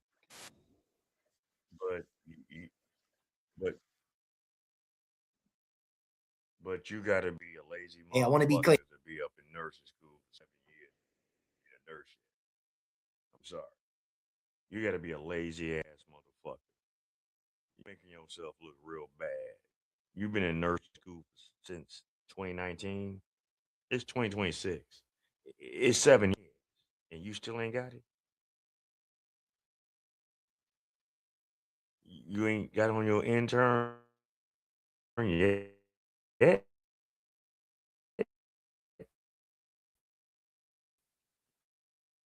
Nurses, they do make bank. But it's funny.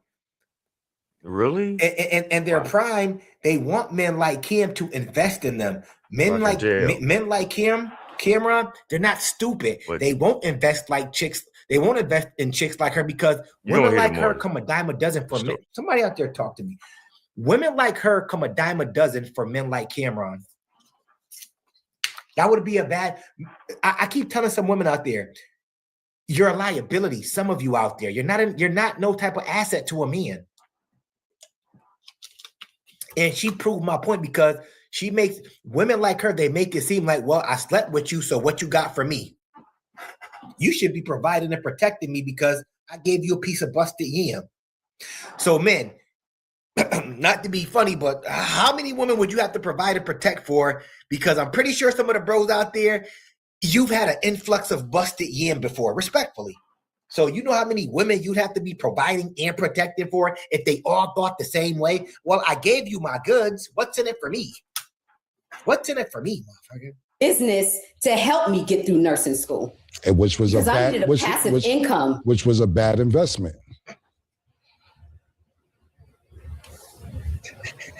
Right.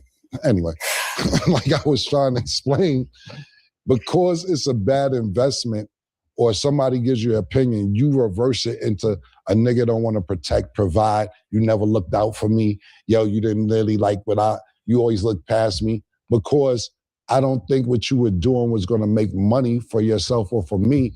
That's how you revert it to say, yo, you never wanted to look out for me. You never did this for me. You never believed in me. You always looked past me, because I give you my real opinion on situations. It was a time where Sin and PT and Callie called me and said, Kim, you know what? You're right, man. I be bugging. You not with the club situation. One day she called, I couldn't believe it. I couldn't believe this shit. Wow. She's like, yo, accountability. Yeah, there was accountability. I couldn't believe. She's like, yo, I thought about it. Growth. You're right. I at least want to talk about accountability. He's like, yo, I you're didn't right, think Kim. you knew what that word means. You're right, Kim. You know what I'm saying? I do be, but I forget what it was, but It's always be like the pretty one. They're always super aggressive all the time because they know dudes are right. And this is how women like her most likely have been raised from a youth on up. They feel like, I don't know who's teaching these young girls this day and age. Like, first and foremost, this is just my opinion. If you really feel like a man should be investing into you, you shouldn't be doing nothing with that man sexual wise until you have a ring in you. A ring is the ultimate investment if you think about it. Because if he invests in marrying you, then he'll invest for the most part, he'll invest in his wife. I mean, somebody can correct me if I'm wrong, though.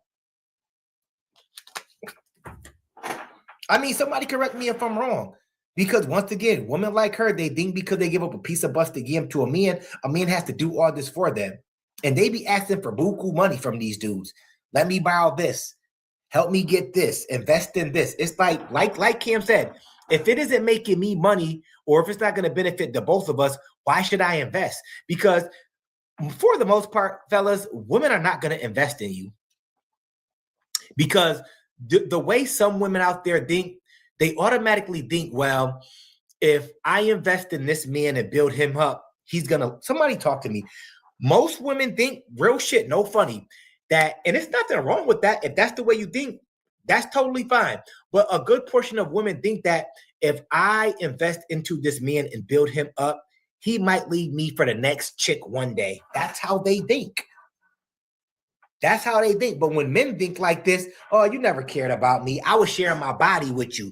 You should have been investing into me. It's like, okay, well, just become a prostitute and let them dudes invest in you. I'm not. Actually apologized, and I really couldn't believe it. And I was happy about that, to be honest with you. But a year later, I still don't believe in her. I still don't want to invest in her, this, that, and the third. And I think that's great what you said, PT. Let me tell you something. When it comes to blurred lines with personal and business. Let me tell you something. The lines is blurred. Yeah, my opinion. You know what? I'm listening. I don't know. In all honesty, I know the difference between when somebody cares about me and then somebody want to fucking play in my face. Okay, before I end this, if you know the difference between somebody that cares about you, once again, and somebody that wants to play in your face, the men that you know who have cared about you, where are they at? See, I break shit down like to make it real simple for everybody out there. If you know that you've had men that don't play about you and they cared about you compared to the men that want to play in your face, where are those men that cared about you and why didn't they plant a ring on your finger or invest in your future? Because now you got to choose. Now you got to go to nursing school, which you've been in since 2019. It's 2026. How long does nursing school take? I'm just asking a question. Any nurses out there? How long does nursing school take? I feel it's 2026. You've been in since 2019. So damn near 7 years almost? Don't nursing school should only take like 2 or 3 years tops? I don't remember it taking my sister damn near 6 or 7 years to complete nursing school. I just don't. I don't. Gotcha. So what's your feelings today towards each other? Let's stop the damn video right there. I don't care about what their feelings are toward. their feelings are today towards each other. But my whole point was like,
Hold on for 1 second.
Check one. Give me 1 second.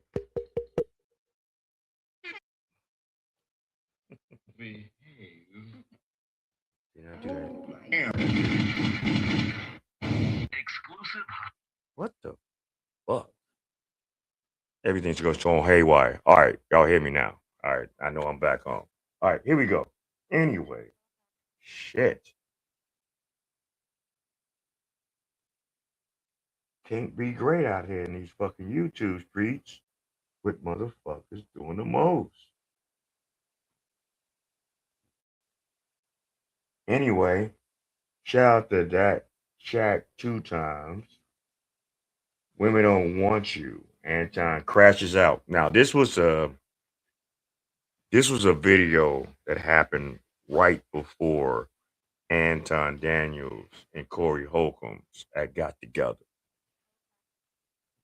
So this is going to really show y'all the mindset of Anton Daniels and how he talks to his people. You know, especially those that want to try to piggyback off his platform.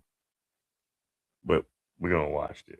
So let's go. Welcome back. I'm Shabby Guys. This was another video. It seems that Anton, he crashed out again. Check 1, 2.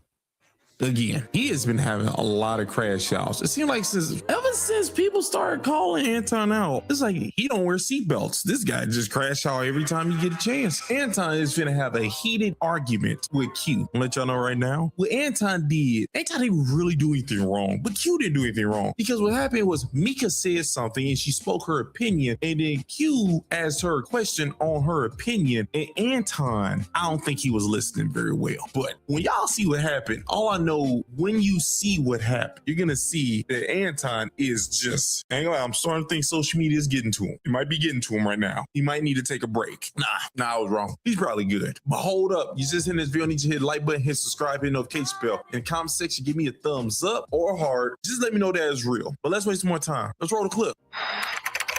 Oh, you ain't know what that was. Oh, Social media star couple Christy and Desmond Scott are calling it quits, with Christy filing for divorce, citing alleged infidelity. TMZ obtained the court docs out of Harris County, Texas, where Christy cites this alleged infidelity for the reason for their split. She said it completely wipes out any reasonable chance of reconciliation. The paperwork says the two will soon stop living together as husband and wife, which is especially sad because they met at age 14, got married in 2014, and have 2 sons together. They built their brand on joint content videos showcasing family chaos, prank videos, and home renovations. Additionally, they own Meant to Be Films, a production company centered on wedding videography and storytelling, and it's unclear right now what will happen to this business post-divorce. We reached out to reps for both Christy and Desmond. So far, no word, but we will keep you updated. Wow. Christy Scott cites alleged infidelity in divorce filing. Do y'all know who this couple is, who these people are? Ms. Sanchez, you want to let them know who they are? They just I know who they are. They're just some TikTok famous people, and she does some crazy things like she'll look at like when they go to the Grammys or something, and she'll dress up like them, and she's good for doing dances in her heels and pranking her husband and stuff like that. They just a TikTok famous couple or social media famous couple. I mean, so why are they divorcing? I guess he cheated. Really? So they're divorcing because, and this is why you got to keep your marriage off the internet. Mm-hmm. Because if it wasn't on the internet, I assure you she would be staying. But because everybody knows, I'm sure every woman has an opinion saying you should leave him, girl. Every man is in her DMs because she's pretty, saying, girl, I got you. Just go ahead and leave your man. It doesn't make any sense. When they have children, they probably could work it out. So you think it's ego, Mika? Huh? Do you think that she's do you think it's ego that because she's filing a divorce, you think she just would have stayed if they weren't TikTok famous? So you think it's ego? No, I think it's stupidity, and I think it's just the fact that she's very well known, so she's going to listen to other people. She's going to listen to other people because for some reason, these people care about their appearance instead of caring about their actual families. Oh, that's ego then. Why does them being famous and her friends or whoever, the ego, like, why does that matter? Like, they could have kept the cheat in-house and no one had to know about it, and she could have just lived her life getting cheated on, and it would have been fine. Like, no one had to know unless she opened her mouth. She didn't post about it. People looked up her paperwork as people are paid to do blogs to just research these people. She hasn't posted anything about it, neither has he. That's not what I said. Like, the cheat had to get out some way. Someone said something people about looked up their paperwork. I cheated yesterday. It's not on paperwork. What you talking about? Listen, in the paperwork. When you file for a divorce, I'm not talking about the divorce. That's not what I'm talking about. She says that they said they're getting divorced because of the pressure from the internet. This didn't have to get outside of their house that any cheating was happening. Listen, Quentin. I think you're missing it. When you file for the... Well, let him give you some. Let him speak, Quentin. The side chick told when you file for a divorce. When you file for a divorce, you have to cite the reason why you are getting a divorce. That information is public information. Anybody can go and look up your divorce paperwork unless you get some kind of special exemption, which is very hard to do, and it is sealed. But you can go to any courthouse or any courthouse that it was filed in, and they can literally go and get the reason why you're getting divorced. And the reason why it was cited is for infidelity. It wasn't irreconcilable differences. It wasn't any of that. It was specifically for and it is filed in the paperwork as infidelity. Yeah, but you're not understanding what he keeps saying. What Q is saying is that if we're getting the divorce because the internet, that means that who let the internet know that I cheated? That's what he's saying. How did the internet find out so you can have this stress from the internet? So now you want a divorce. That's what he's saying. But I think Kim just said that the side chick thing happened. Is that a fact or is that opinion? But I understand what Q is saying. So Anton, your thing is the next step. You're skipping the first step where he said, "Hey yo, I didn't tell nobody I cheated. Did you tell people I cheated? Because how did the internet find out?" And now you're stressed because of the internet. Now you want a divorce. So follow that. That's what he's saying. That don't have anything to do with what I said. For that, You said, how do people know? That's not what I said. You don't listen. You just want to before wrong. That's not what I said. He said it was public pressure for her to go through with divorcing him because he cheated. Where's the pressure if people didn't know that he cheated? Yes. I understand. It's cheating common. That's what I don't know about this divorce stuff you're talking about. You're talking about after what I'm talking about. In today's times, it's cheating common and divorces and women stay. How would we know? That's I would say yes. About it, then you won't know. Why does Kim is the only person that get what I'm saying is crazy? I wasn't responding to what you were saying. I'm sorry. I appreciate it. So yeah, I'm sure that she knows because the side chick told. That's the question, Quentin. What the just happened here? I don't know. Quentin literally just said. I don't even know how to move me right now. I went back and looked at it. He said the cheat had to get out some way. Correct. I explained how the cheat got out. Me off before I can explain the rest. So how did she get out? I explained how the cheat got out. It is literally, Miss Sanchez said it also. It is literally in the paperwork as infidelity. Not what I'm talking about. What part am I trying to prove you wrong on?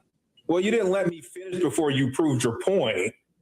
I didn't. And now you're trying to backtrack and make it right, but you're wrong. I'm not backtracking. No, Mika said that they're getting divorced because the pressure of him cheating. So she may be filed for divorce. My assertion was, how did the cheat get out for that public pressure to exist? Because it's in the paperwork.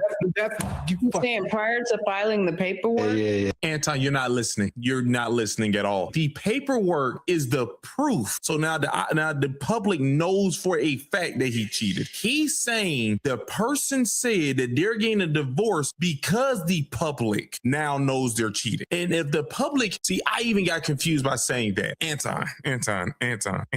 It goes like this. There's three steps. So there's multiple steps. First step, he cheated. Second step, she found out. Third step, something happened.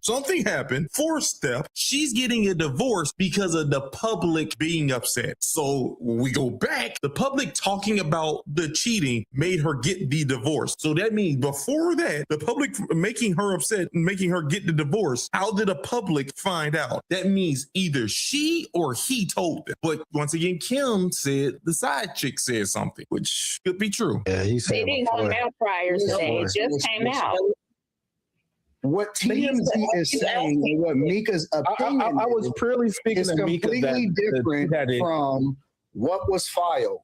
It's a difference between an assessment of your opinion and what is actually in the paperwork. I think Quentin is saying before. He's saying if Mika said that she got a divorce because of the pressure of the internet, then how would the internet have found out about the cheating prior to her filing, such that the pressure of the internet caused her to go and file for divorce? That means somebody was in the it was constant comments like leading up to this. That woman started sleeping with her husband and commenting on it. They super famous. Why she filed, like maybe she didn't file for divorce because of public pressure or internet pressure. Nobody knows why she filed for divorce. Yeah, I just gave my opinion. That's her opinion. That's my whole I point. know, I'm just saying. But no, I'm not talking to you. I'm saying in general. Mika is giving her opinion just like everybody else. I'm just saying what the facts are. Right, but Quentin was asking a question based off of what Mika was saying. You made it bigger than what it was.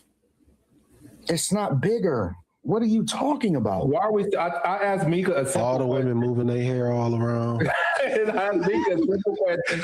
You didn't let Mika answer it at all, but we can move on.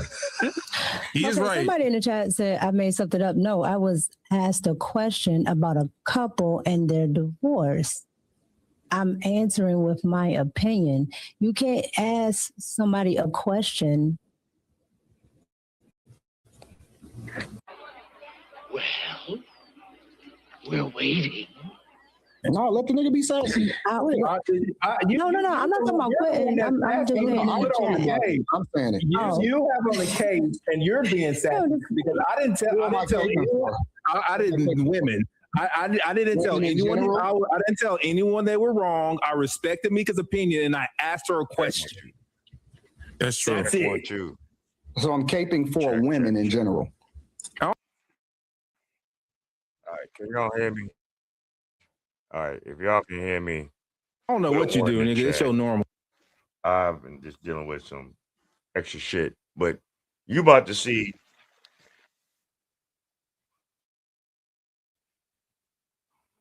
God damn. You about to see Anton and Quentin getting up with Corey, right? So you about to see what's about to jump off this conversation. Nigga, y'all know I'm not gonna leave this time. I'm not gonna leave. Okay. I'm not gonna leave. We gotta talk about normal. What does that mean? That's your norm, the cape for women. And your norm is to be gay for women. Oh, well. What that means to be gay for women. I don't know what it means to be gay for women. He has a point. He has a point. Not Anton. Quinn has a point. First off, I don't know what be gay for women means. That's like a new insult. That's new in my book. Where did that come from? You're gay for women. Like he's a lesbian? You're saying Quinn's a lesbian? That's what you got to be saying right now. But anywho, that don't mean anything. What matters is this, Anton. I don't see why you got upset when you was the first one. You was the first one to throw a jab. You literally told Mika, no, let him be sassy. So you actually threw the first punch. Then he said, well, you're caping for women. Why would you take this next step? Why would you go the next step? Like, oh, you're being gay for women. Hey, you threw the first punch. What's okay? Crashing out. Put your seatbelt on, I guess. You explained to me you're happy for gay for I guess. I don't know what it means to be gay for a woman. If you can explain that to me, then I can answer your question. It means that you're the gay best friend. That's fine. That's fine. Well, if I'm the gay best friend, that's fine. So we can stop name calling and we can just get back to the subject. You did it I first. Didn't call your name. I said you had on a cake. And I said you had on a gay. What the does that mean? And for me to be gay, I have to a man. I've never a man. I don't know that. I don't know you have to a man, nigga. I would bet on you before me. I'm retarded. That's fine. That's fine. You hide it. That's what it is. Or you open with it. You're the down low people. You're the down low. And you're the dick sucker. What's the difference? You're the down low. You're the down low, and you're in the loud, and then you're the loud. You're the down low. Oh, sorry. I'm gonna go get a How far do we go with this? Until Anton ironed his cape and hang it back up in the damn in the closet. Anton, did you? I'm not gonna lie to you. Now, I'm being honest with you. I think Anton, I think these videos and people are saying Anton about Molly and Miss Sanchez, all them. I think this is getting to him. Anton, I'm not trying to start beef or anything, but it look like the pressure's getting to you because for you to now be doing this type of thing over him saying you putting a cape on. He said this multiple times. The pressure getting to you now. This nigga is in hot water. water. Anton feet is burning. You're calling people actually like calling them gay over him saying you put a cape on, and you was the first one. You called him sassy, and then he said you put a cape on. This is what we're doing. I think the first thing Quinn said was that you didn't let Mika finish, and you made it bigger than what it is. He didn't say nothing disrespectful. You were the first one. This is wild. Iron your cape and hang it back up in the closet. No, I just covered him up while he was getting his ass busted out. I'm gay. Yes, you get my ass busted by with a belt by a woman. No, by a nigga. I fuck the women you wish you could. Okay, so we're gonna move. We're gonna move. No, we're gonna move on. We're gonna move. No, Anton, don't say what you're about to say. Oh boy, don't you say this. You have a wife, and you've been married to her since like high school. Well, since you've been with her since like high school. Don't say what you're thinking about. No. Now you know that. You know better. We're gonna move on. No. Stop, Carrie. I could come to Detroit and take anyone that. You know, I would say my name is. Hold on. You need a whistle, Carrie. Let's be very, very clear. Right. Ice is coming. In real life, you know better than that. You can play it on the internet. No, we can go out in public and we can go out. If you put me and you in somewhere where no one knows your name, it's me all day. Let's move forward with the conversation, y'all. Let's just move forward. Anton, you don't know this information because you've been married forever. Stop now. You're letting people know more information. Hell, me presenting it to the audience is letting people know. Anton, you don't know what you're doing. You're about to crash. Your crashing out is the worst crash out is when somebody have a blank face. Like it's not like they're not crying or like actually freaking out, but you can hear the conversation, know that they're crashing out. Anton, stop, please. Let's go to Portland. And then what's so crazy about it? You see how he talks to certain men. That was real disrespectful what he just did. But what do I know? What do I know? Anyway, I'm gonna let that ride. We got some other shit to talk about before we get to the whole meat of the matter of this Corey shit. I gotta figure out what the fuck going on with my system. I'm glad that I'm back on. If y'all hear me, hey, put the thumbs up in. This is an epidemic that's going on right now. And shout out to AC Reacts.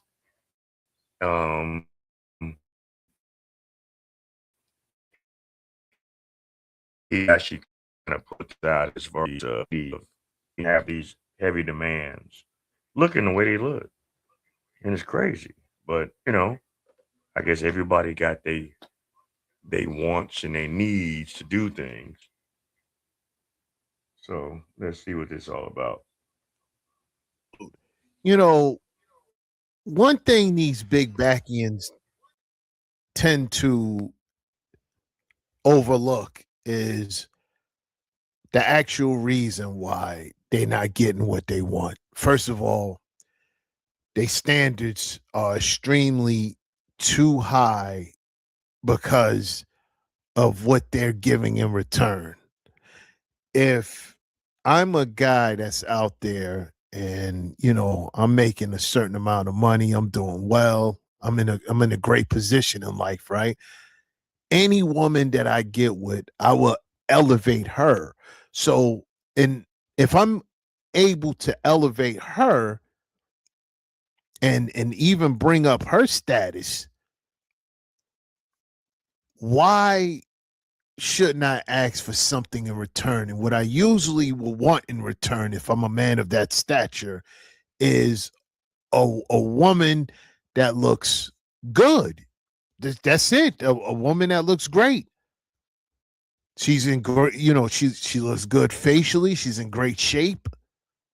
And even if she's a 5 in the face, but she's in great shape and she has great character, a lot of guys wouldn't mind if she's a 5 in the face, as long as she's fit.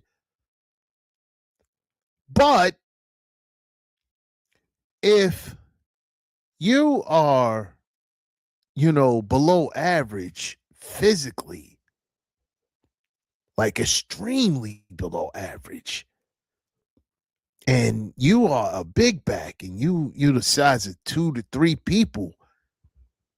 Who are you to ask for somebody like me? The unmitigated gall of you. The nerve. What's wrong with you? But anyway, let's get to it. Let's get to it. Big back in. Okay, what's up, y'all? So Go ahead. I have been off the dating scene for a minute because I wanted to take time out to get myself right.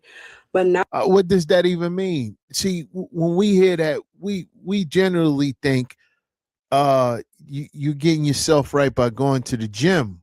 What does that even mean? Getting yourself right. What does that mean? What does that even mean? Anyway, let's go. now that I have some quick advice for plus size girlies who are looking to hit the dating scene and meet some new people. So number one, get off of them dating sites. Those men want to experience you. They're not trying to build experiences with you. What do you mean they want to experience you? What is she talking about? No. No. You see, the reason why you're on the dating sites is because these men actually don't want to experience you. So you get on a dating site and your profile pictures is usually just headshots because the rest of your body you don't want in the profile picture. A lot of these big back ends, when you see the profile, it's just headshots. So you try to get an emotional connection with the guys on the dating apps. You try to get an emotional connection online, which is crazy, but that's what they do. So when you do meet up with him, you want him to overlook your big back and look at your character. No, that's not happening because you are a back. Yeah, my back is loaded up with snacks and different foods. Squeeze into this tiny shirt, my big back has no room.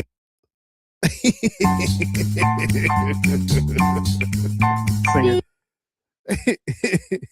Big back, big back, big back, big back. Yeah, my back is loaded up with snacks and different foods. Squeeze into This shit is hilarious. But I just want y'all to see this because this is like the epitome of bumfuckery that I've ever seen in my life. How entitled this bigums is talking. With all this caked up shit on her face, this hair hat on, and this, you just gotta see it. You gotta hear it to believe it. If you didn't see it here, you wouldn't understand that I was saying what I was saying. into this tiny shirt, my big back has no room. Who remembers that song? Who remembers it?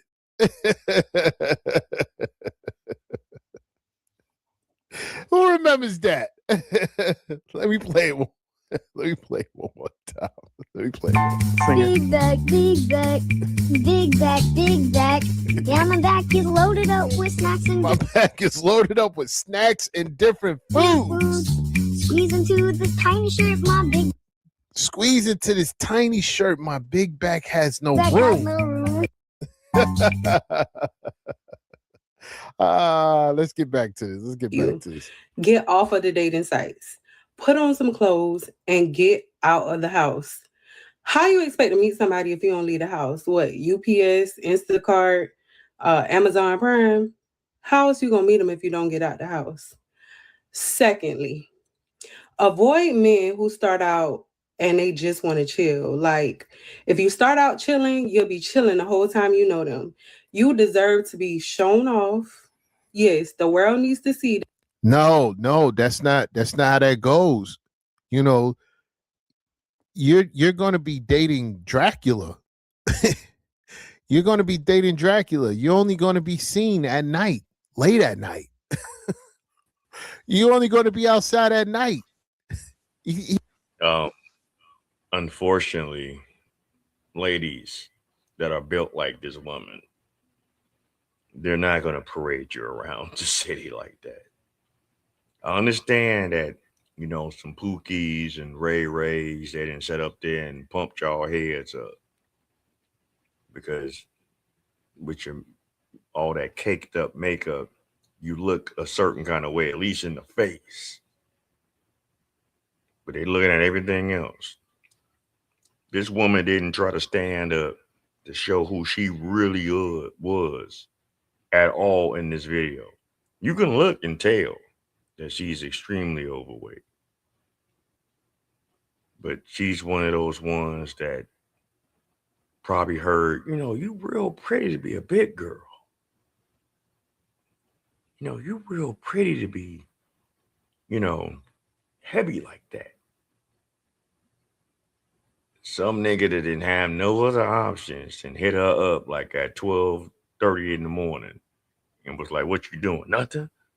All right, well, I'm about to come through.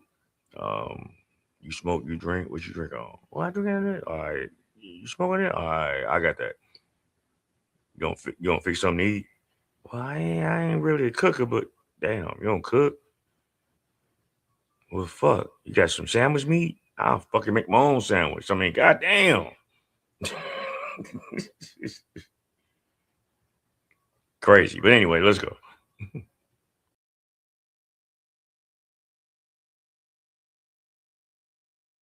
He doesn't want to be seen with you. And you know why? Because you'll bring his stock down. See, that's what you do, big backs. You bring stock down. If a nice woman, let's say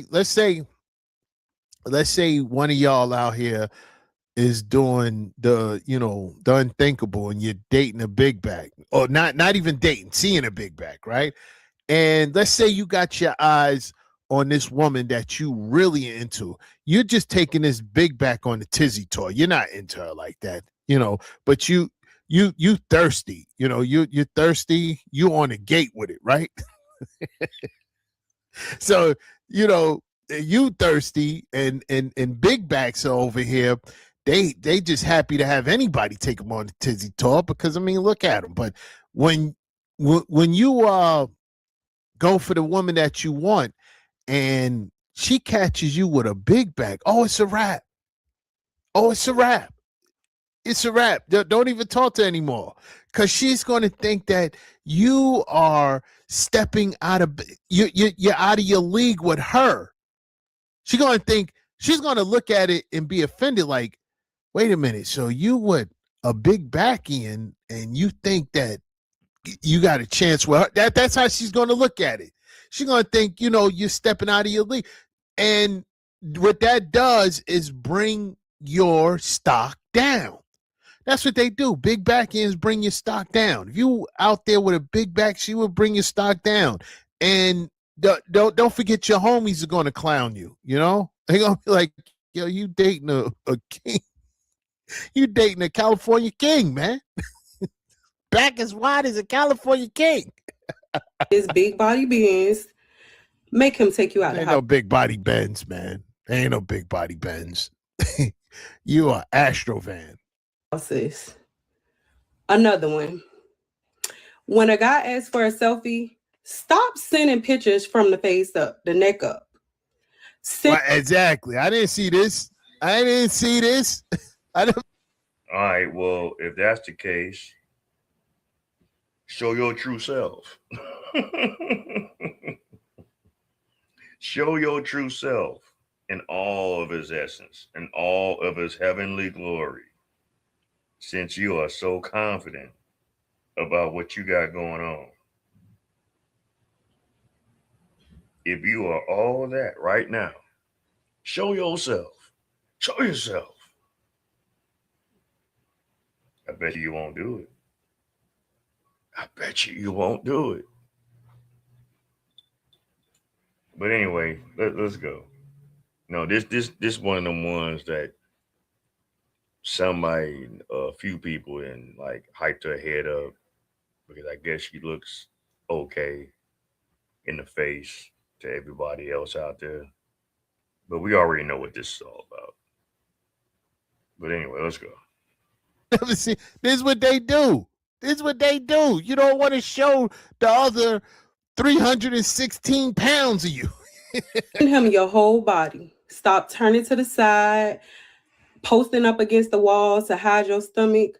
Cause baby, he knew exactly what he signed up for. And these rolls is Hawaiian. No, he didn't. If you posting just your headshot, he didn't know what he was signing up for. Some of them, a lot of them you can't tell from their heads. They be having these, extremely big bodies, but slim heads.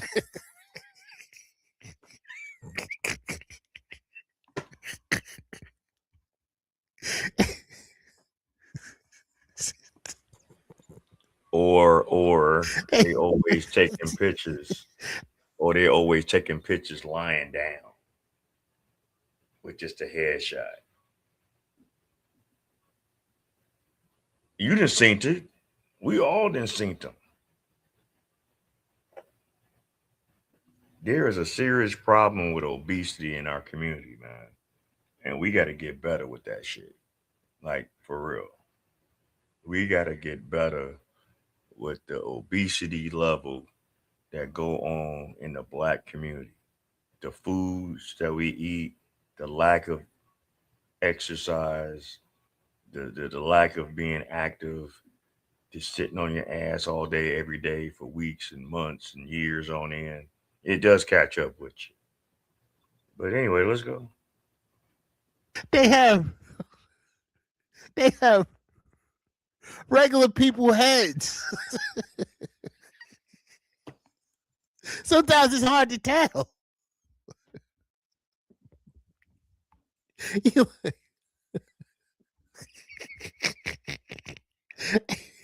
Either he can accept you or he could get the hell on. Do not have sex with these men too early. What? That's right. Hold your cookies. Oh, Lord. Or he could get the hell on. Do not have sex with these men too early. That's right. Hold your cookies. Put your... Go do it. Do it. You don't get no tizzy tour. First of all. He really don't want to take you on a tizzy tour. He really don't want to take you to Pound Town. You the last option. So holding out, he goes like, so what? Who cares? They wasn't really interested in the first place. Hold off if you want. Doing you a favor. He's doing you a favor by taking you on a tizzy tour. He's doing you the favor. Because after that tizzy tour, it's the walk of shame. I can't believe I just did that, man. There's all types of things going on in his mind. Like I fell off, man. I used to be the man. Now look at me. I'm at the bottom of the barrel. I'm taking big backs on tizzy tours. What am I gonna do now? Going online. Dude, AC, you stupid. You stupid as fuck. But hey, a lot of us men didn't probably one time or another then had that same feeling. When we was like, God damn, why did I do that? Damn, just because she was there. And you didn't have nothing else available for you. And that's why us men, we really need to learn how to apply great discipline. So you don't get caught up in these kind of situations because it could make you feel bad. Right. Like, come on, man. Show the whole body.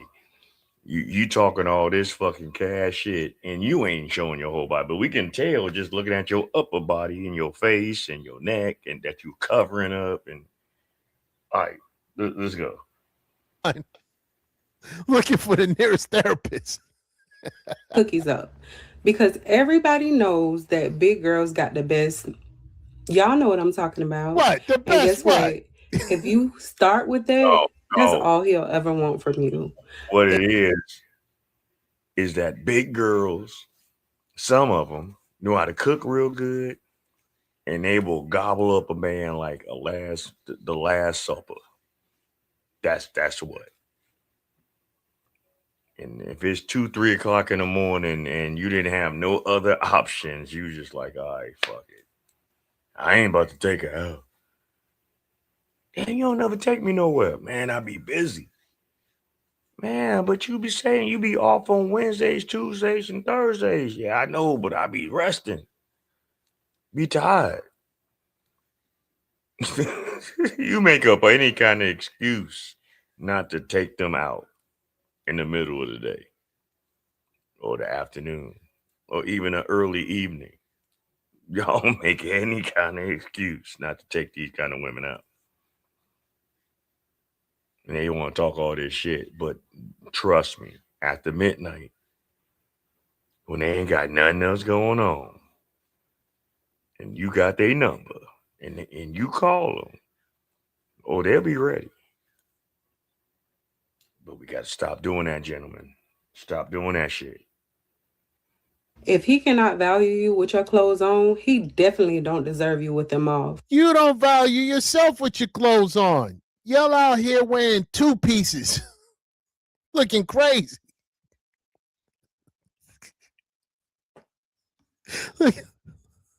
Looking like the Michelin Man. And the most String important muffin part top. is remember who you are. Be more confident. The real work starts from within because you're going to attract exactly what you give off. If you give off low energy, the real work starts in a gym. Go to the gym. Look at those arms, man. Look at those arms. You know, back in the days, those lunch lady arms used to, signify that. Used to look at those arms and used to be like, she must make a mean pot roast. She must make a mean peach cobbler. No, not anymore.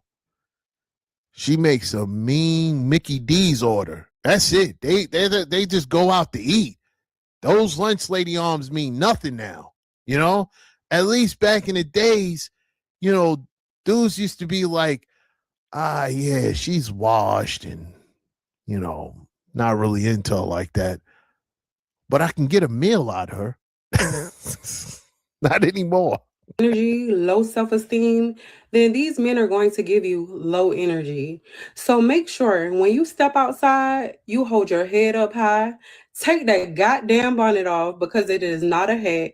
Get dressed. Smile. You got a hat on top of a hat. It's you still got. Look at this. That's a hat. So you wear the Jiffy Pop on top of that. You got 2 hats on. You got 2 caps on. You got to take this off too. What are you talking about? Get out of here. Get out of here. What is she talking about? Anyway, let's go. Let's go. Hold on. What's going on? Greet people. Walk into a room like you're supposed to be there. Because I promise you, if you go out with confidence and your head held high, they will know they can't come at you all kind of ways. Ain't no half stepping over here, brother. The Who real you think work you are, Big starts Daddy with King? No, don't talk about half step. How many steps you put in today? Huh? Going through all types of convulsions, just walking across the living room. Ain't no half stepping.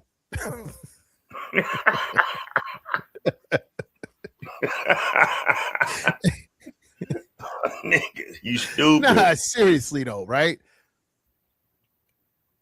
Nobody's gonna take nobody, if you are with a big back, you're doing bad. That means you're down bad. And these big backs usually go for lower value guys because those are the only guys they can get. You'll see these big backs at the shelter. I'm not even joking now. You are not going to see a woman that looks like this with a Michael Jordan, a Shaquille O'Neal, a fucking Gates, a fucking Jobs, fucking Zuckerberg. You're not gonna see a woman that's. Look at this arm. Look at that. Look at that. Is that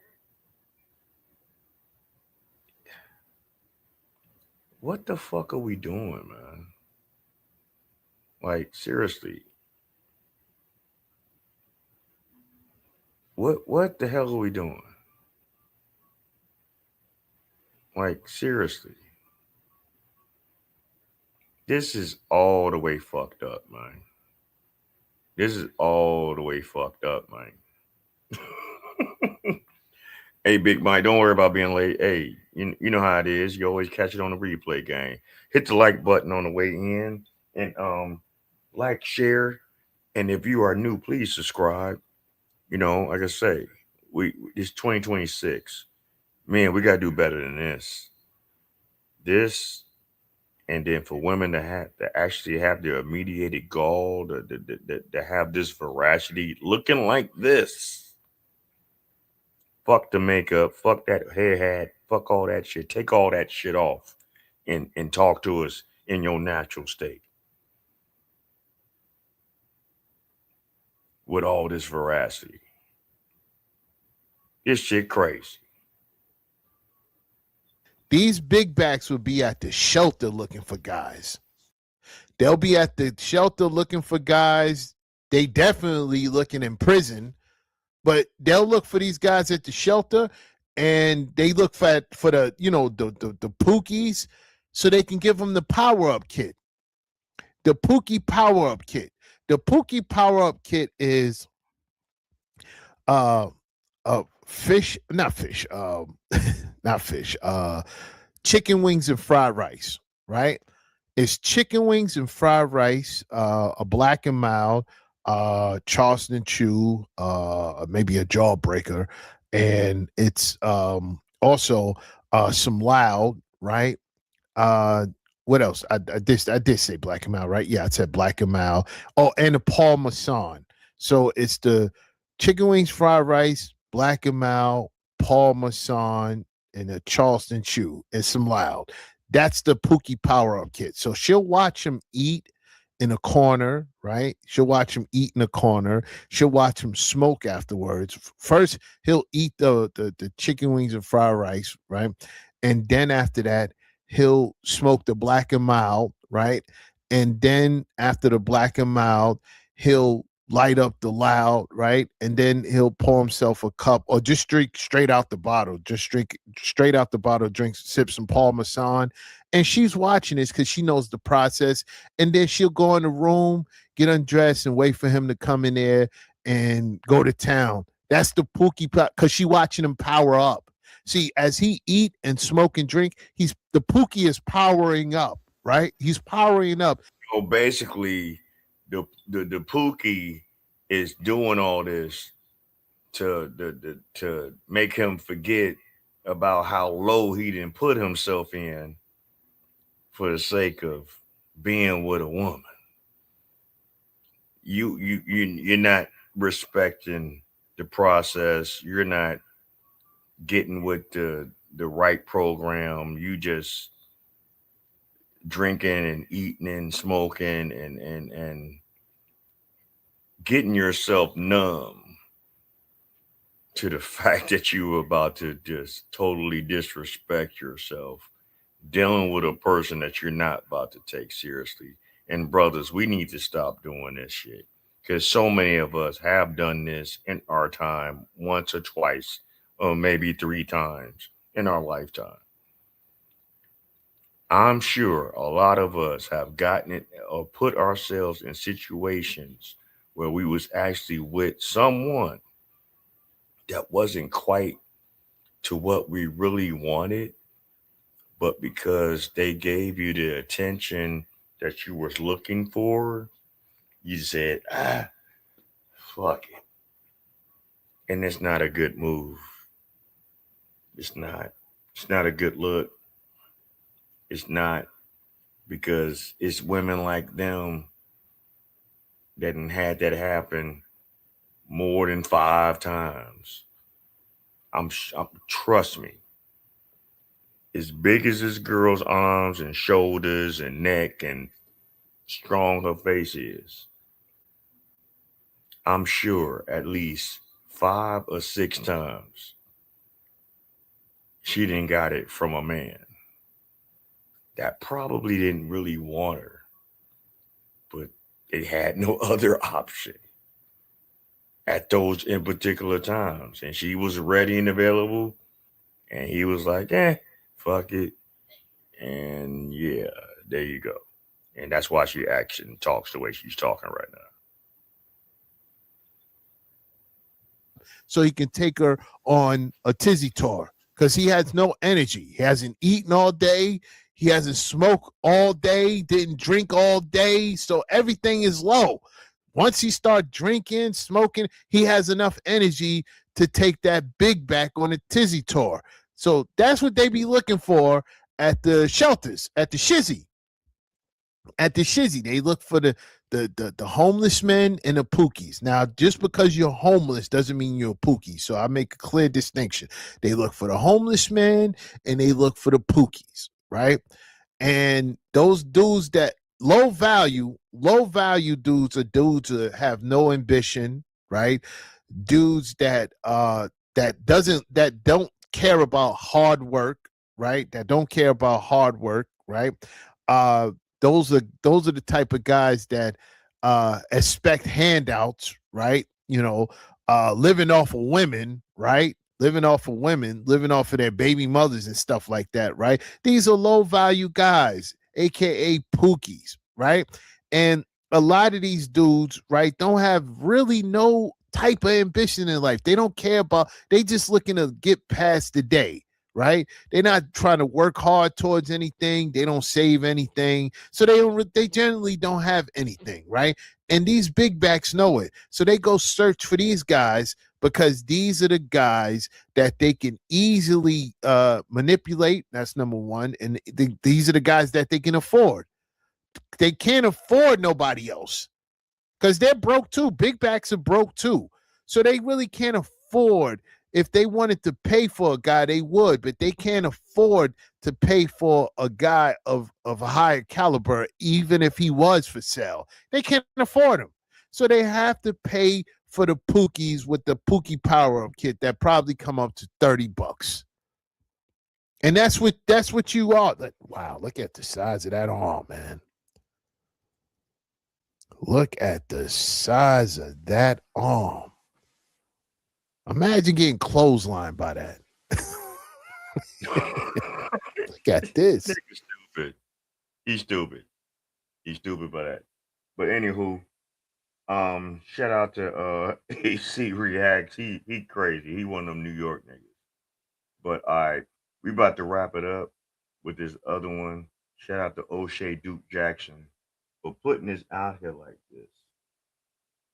You know what I'm saying? Because he really put it in a good perspective about what was going on with this whole Anton Daniels and Corey Holcomb situation. And Tariq Nasheed said it best about the character of Anton Daniels. So let's bring it in, and we're gonna talk about it. Anton is a performative white tea kisser. That's what it is. Anton is a performative. He does that performative white tea kisser. He does that. In the last few days, a lot of people have weighed in on what's going on with Corey Holcomb and Anton Daniels. But a person who's weighed in on Anton Daniels before has actually decided to put his foot in the game. That person is no other than Tariq Nasheed. Now, Anton Daniels has been, I think, critical of Tariq, and both of them have kind of had maybe a little bit of a back and forth. And then really it comes to the position that Anton Daniels has taken on reparations. Anton is a performative white tea ass kisser. That's what it is. Anton is a performative. He does that performative white tea kissing. He does that. He panders to that crowd. And I don't even knock the hustle, by the way. I don't knock the hustle. Anton panders to the white supremacist alt-right crowd being the, the so-called reasonable black person. Oh, I'm not like the rest. Ain't no race. Hold on. What Corey Holcomb was trying to bring to his attention when he said you kissed the ass of the white man. But see, he didn't like that. That's why he did what he did and said what he said, just like what he said to Quentin on that panel show about him being, funny and, fruit and sugar in the tank acting and sucking D and all this other shit. He's good for doing that to black men. Not just Corey. He's good for doing that, period. To black men that give him pushback. Not Corey. Anton Daniels does not like when other black men give him pushback on his talking points because he feel that he knows everything. He's one of them know-it-all type niggas. And what pisses me off about him is that he does that in a matter of disrespect. So when the disrespect comes back to you, now you want to cry victim. Now you want to say all this other shit. Man, this shit's about to get 100. So, hey, let's listen. Racism, the white people ain't bad. We don't need reparations. He's on that. Anton has explicitly said we shouldn't get reparations, and he's actively against it. Oh, he's went out of his way to say we shouldn't get reparations. So the reality is this: Tariq is saying, like, I don't knock the hustle. I mean, you can do whatever you want to do, but what you're doing is a grift. Okay, you're trying to cater yourself with these white talking points, and this is interesting because if you look at Anton's, I don't know if this is a person that he's grooming to be in the industry or a person he's mentoring. This person, pop culture Mika, obviously she's kind of on the same thing. She's going to black conservative conventions. She's coming hard on people with no accountability. She's reacting to a lot of the red pill talking points, kind of that industry of women who are now, being red pill, women who are now, kind of getting onto the. And to be honest with you, I don't think she's true to what she's talking about. I don't think she's really with the movement. I don't think she's really about helping the community improve themselves. I think she's using different people's talking points to benefit herself monetarily. And this is the problem that we have. This is why content creators like Sinful to P, content creators like Kevin Samuels really need to be here still now. And God rest their souls for them two not being here. Because regardless of what anybody had to say, those two content creators were two polar opposites, but they had the same mindset. And that was to give information correctly in their own way. This is what I want to try to convey with what I got going on with my platform. I want to at least give you information that can help you, information that can make you think, information that can make you want to move a different way than maybe what you've been doing. And I'm not saying that how you're moving is wrong. I don't know this per se. I can't assess what everyone that tunes in to me or catches wind to what I'm doing and say that you guys are moving the wrong way because I don't know. We're not interactive like that, but I would like for all of us to interact more in the chat, have our grown folks conversations, give your opinions so we can come and resolve what needs to be, talked about. But what I'm really starting to see right now is that there are a lot of creators that are out here doing it for the sake of grifting and capitalizing on it. Anton Daniels said out his mouth after the first encounter with Corey Holcomb last week that he's going to make $1 million off that man for that bullshit that they did. Who does that? Who brags about shit like that? Who talks in that manner? Only, see, he tells on himself. And that's what a lot of people are not understanding. What Anton is doing. He's telling on himself that you don't give a fuck about nothing but the almighty dollar and to appease those that keeps his gravy train going. Because he's not a 100% boss his goddamn self. He can say that bullshit all he fucking want. He got to answer to somebody too. He ain't 100% independent. Because if he was, he wouldn't talk some of the political points that he talks about. I done seen him on network television. How many content creators get on, CNN and, networks like that? Content creators. I don't see O'Shea on that. I don't see Tariq Nasheed on that. I don't see Angry Man on those. I don't see Messy Mashawn on those. I don't see them on those major platforms. You got to be a certain kind of person to get on those in particular platforms on a grand scale. Some people are satisfied with just doing it the way we're doing it right now, grassroots, building your audience organically and making it do what it do. But you got some that cut corners. I won't even necessarily say cut corners, but they make deals with certain circles of people just so that person can put out a certain agenda to satisfy those certain circles of people. And do I think Anton Daniels fits that mold? Yes, I do. I lost all respect for him on what happened with him and Corey. Corey, I can understand. Corey don't give a fuck. Corey's a grimy motherfucker. He said it out of his own mouth. He's a dirtbag. He's also a comedian.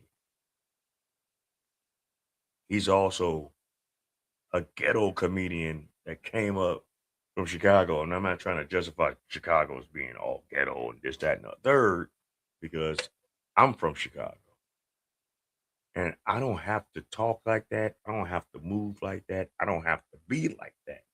But trust me, I understand. And I understand everybody else's positions behind it. Was he right for doing what he did and putting his family, Anton Daniels' family, on blast like that? No. But I understand why. Because in war, everything is up for grabs. Everything is a casualty. But let's continue. To the conservative, kind of movement. So she's doing the same thing too. And it seems like Anton Daniels is kind of coaching her up. All right. But then this is probably the most important part of the argument. So anyway, during the confrontation, him and Corey were going back and forth. He was pushing back on Corey. Corey was pushing back, and Corey was like, hey, you kissing, you got all this criticism for black people. You don't never say anything about white people. And Anton said, you suck black people's D. And Corey was like, hey, hold on now. My thing is this, and I'll say this once. I've said this once, and I'll say it again. Corey saying you kissed the ass of white man is nowhere near to the magnitude of disrespect when Anton said, well, you suck the dick of black people, not just men. He said black people. That means everybody. Okay? Some people don't play like that. Some people don't play those kind of sex games. He's Generation X just like I'm Generation X. Meaning, Corey Holcomb. We didn't play that kind of shit growing up. When we were coming up in our younger years in the 80s, the mid, late 80s, early 90s, mid 90s, when we would interact with other men and they would say some shit like that, it was time to move some furniture out the way. Because we're looking at it like, so what you trying to say, nigga? You trying to say I'm funny like that? You trying to say I'm sweet in the ass like that? You trying to emasculate me like that? And think I'm about to let that shit, man, look at, say it again.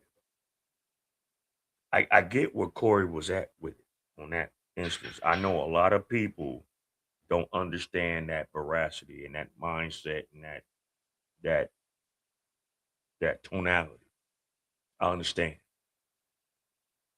You would have to be in those situations coming up as a youth, as a young boy, becoming a man to understand that kind of talk.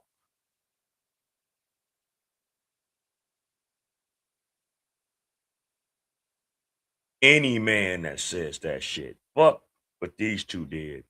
Any man that said what the fuck Anton Daniels said to Corey out here in the streets, nigga, suck my dick.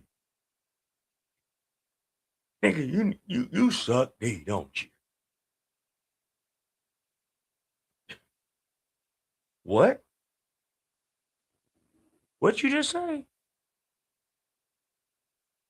That's stepping across the line. That's knocking that battery off a motherfucker's shoulder. That's making that man feel like he a bitch. Oh, so you trying to make me feel like a bitch? You think I'm a bitch? That can cause a lot of problems. And I know, well, damn, he didn't have to go and talk about his family like that. Maybe so. Maybe so. You might be correct. But let me ask you a question. You try to have a discussion with a person, right? And both y'all are influencers in your own right. Corey's been around in the business and made a name for himself for over 30 fucking years. But Anton want to say this nigga broke? All right, what up? What up? You don't know what's in that man's pockets. Why you pocket watching? That's some feminine ass shit right there. Why is a grown man pocket watching what another grown ass man is doing? And you have no clue or no idea how that motherfucker makes his money, nigga. Because you don't follow him like that. You're in your own little bubble, your own little circle. You don't know what Corey's been doing over these last 30 plus fucking years? He is one of the most popular underground comedics of our time. You're lucky it was Corey. Lord forbid if you would have done this bullshit to Cat Williams, another grassroots brother. Lord help you if you would have disrespected Cat Williams doing the same bullshit. Cat would have said, fuck it, and bust you in your mouth.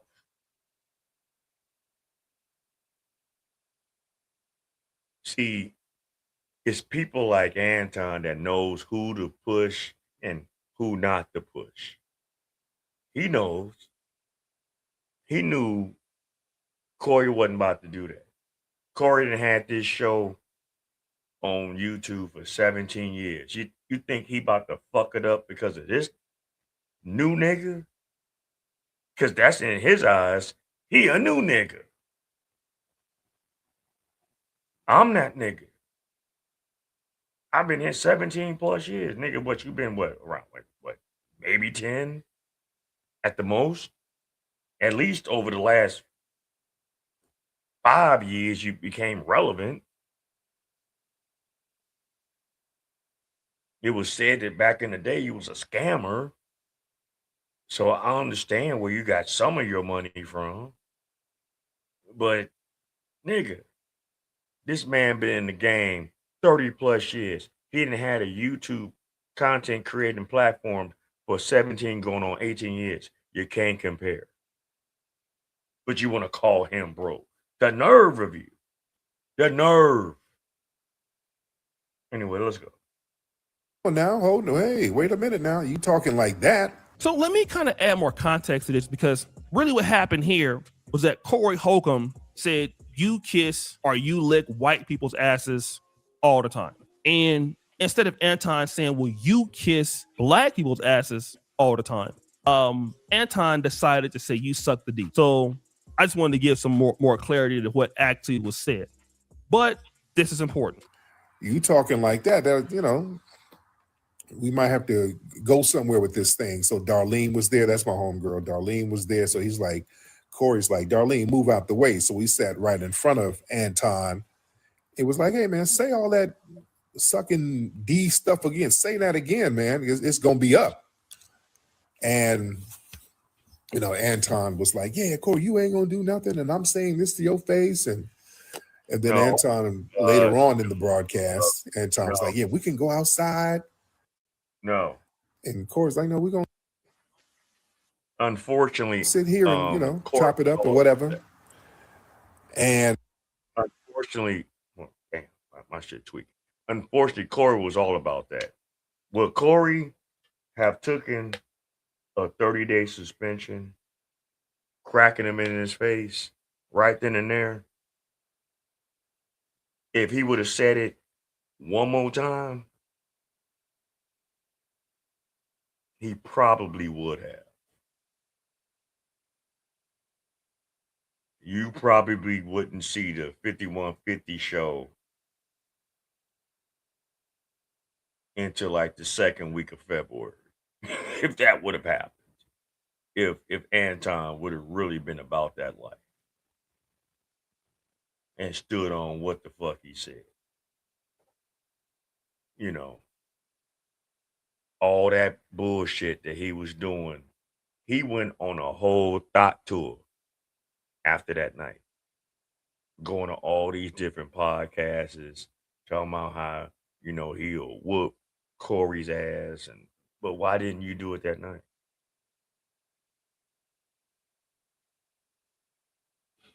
Because one, you didn't want that broad that you was with to see you get beat the fuck down. Because even though Corey didn't have no real main security and his homeboy Craig wasn't there, you got out right on time.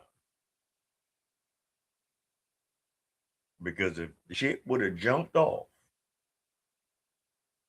and it would have got to that point, and you made Corey swing on you, he wouldn't have gave a fuck.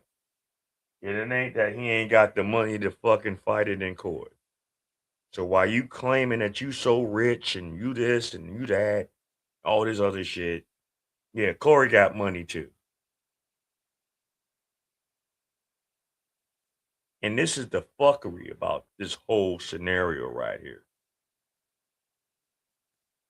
Anton Daniels used Corey's platform to help try to elevate him, to get him in a different light of other people other than the people that was already following him. You should have just stayed in your lane. You and Corey are two different fucking entities as far as talking points, ideology, mindset, and fan base. Are there going to be people that don't like Corey? Of course, because Corey, as long as he's been in this business, has been on the cusp of fuckery. He done said some jokes that done pissed motherfuckers off, but it was still funny to a degree. And shout out to Messi for coming on my show earlier. And I know you saying that, you know, Corey and Craig are not that funny to you, and you have every right to feel that way. But you got to understand where they relate to certain kind of people. Okay. And they reach out and they touch certain groups of individuals in this world that can understand where they're thinking, where they're going in. They can visualize. See, the best comedians are comedians that are visual with how they speak. Meaning, they're saying a joke and you can literally envision what the fuck they're talking about. That's what makes them funny. That's what makes them legendary. I'm not a comedian. My wife would tell you all the time. I say shit that makes her think of the visual of it, and she's looking at me like, man, why you do that? I can't even unsee this. You wrong for that. She'll laugh on it, but she's like, boy, you got problems. No, I just get the lingo. I just get the energy behind it. So when another man tells another man, hey, look, you suck indeed. Hold on, bro. Now you done crossed the line. We can talk all this other shit up. Being an Uncle Tom, nigga, you that butt hurt because he basically called you an Uncle Tom? Are you? Because you took real offense to that. For you to want to double back and say, well, shit, you suck D of all the black people. Are you that butthurt? Or are you that guilty?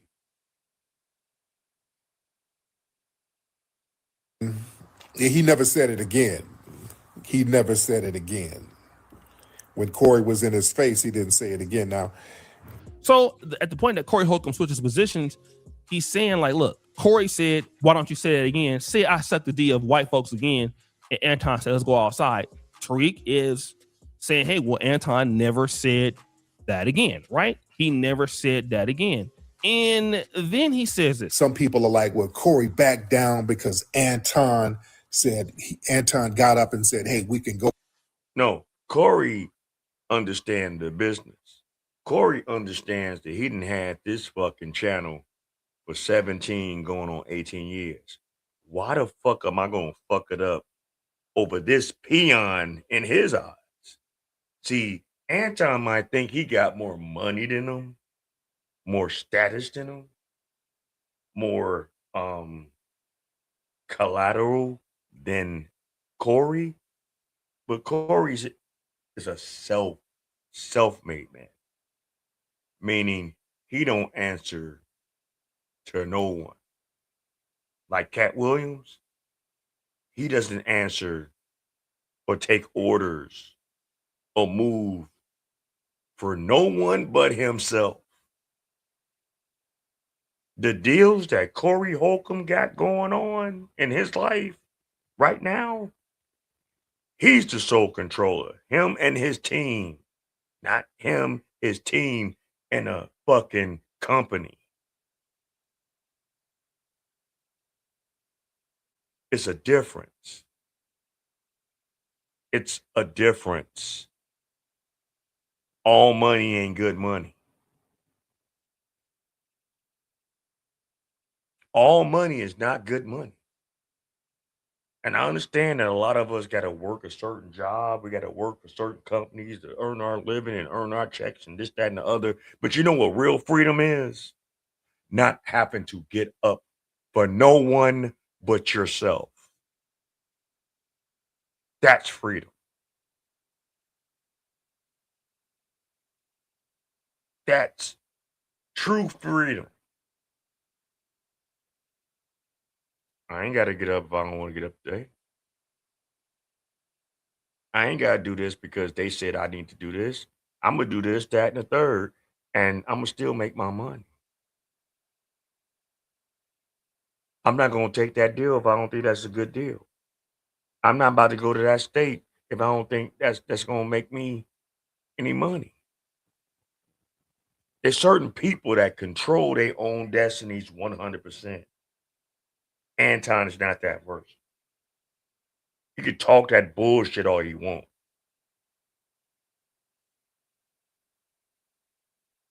But when it comes down to the skinny, when it hits the meat of the matter, when the rubber hits the road, for you to sit there and call that man broke, nigga, you have no clue what this man does. He ain't hurting for shit. He's not Aries Spears.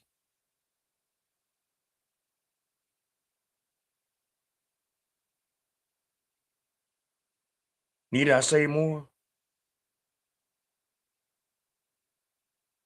Outside. Let's be very clear. Anton wasn't going to do nothing. Let's be clear. Anton wasn't going to do nothing. I saw a video of Anton. I think he made it today, talking about how he would have beat Corey up and all that. No, he wasn't. No, he wasn't. Yeah, he had security with him. There's a couple of things that he said on the broadcast that let me know Anton wasn't about to swing or do nothing. Now, Anton is going around saying that he would have beat the brakes off of Corey. But Tariq is taking it another step forward, saying, look, that Anton is not going to do nothing. How does he know this? When they were talking about jail, Anton said, I ain't been to jail. I'm never going to jail. I would never do anything that would put me in jail. I don't hang around who've been to jail and all of that. And that was a very interesting thing to say. That was interesting. That right there lets you know Anton wasn't about to swing or do nothing. Anton wasn't going to do nothing. Right there. He's letting you know, yeah, you get into a physical fight, yeah, there's a possibility you go to jail. Now, we don't want to go to jail, but some people, we're not scared of jails. But when people say they're never going to jail, that means a lot of these cats, and you don't want to go to jail, by the way, but you're scared of jail. You're scared of it because you wouldn't really survive in there because white men can't protect you. You understand? The Sambo class, they rely on white male protection. Now, this is important. He's saying that most people don't want to go to jail. And if you fight, you might go to jail. So that's letting him know that he wouldn't have done anything. Now, again, I'm not here to say that if, let's say, Corey Holcomb swings on Anton Daniels, I'm almost for certain that Anton Daniels would try to defend himself. I don't think that Anton Daniels would not defend himself, or Anton Daniels was not going to back down. I don't know what it is with me and how I feel, but I gotta come clean with the whole, you dig, and the aesthetic part. I've noticed a lot of men that wear these new style beards, like how they wear, are a bunch of bitches.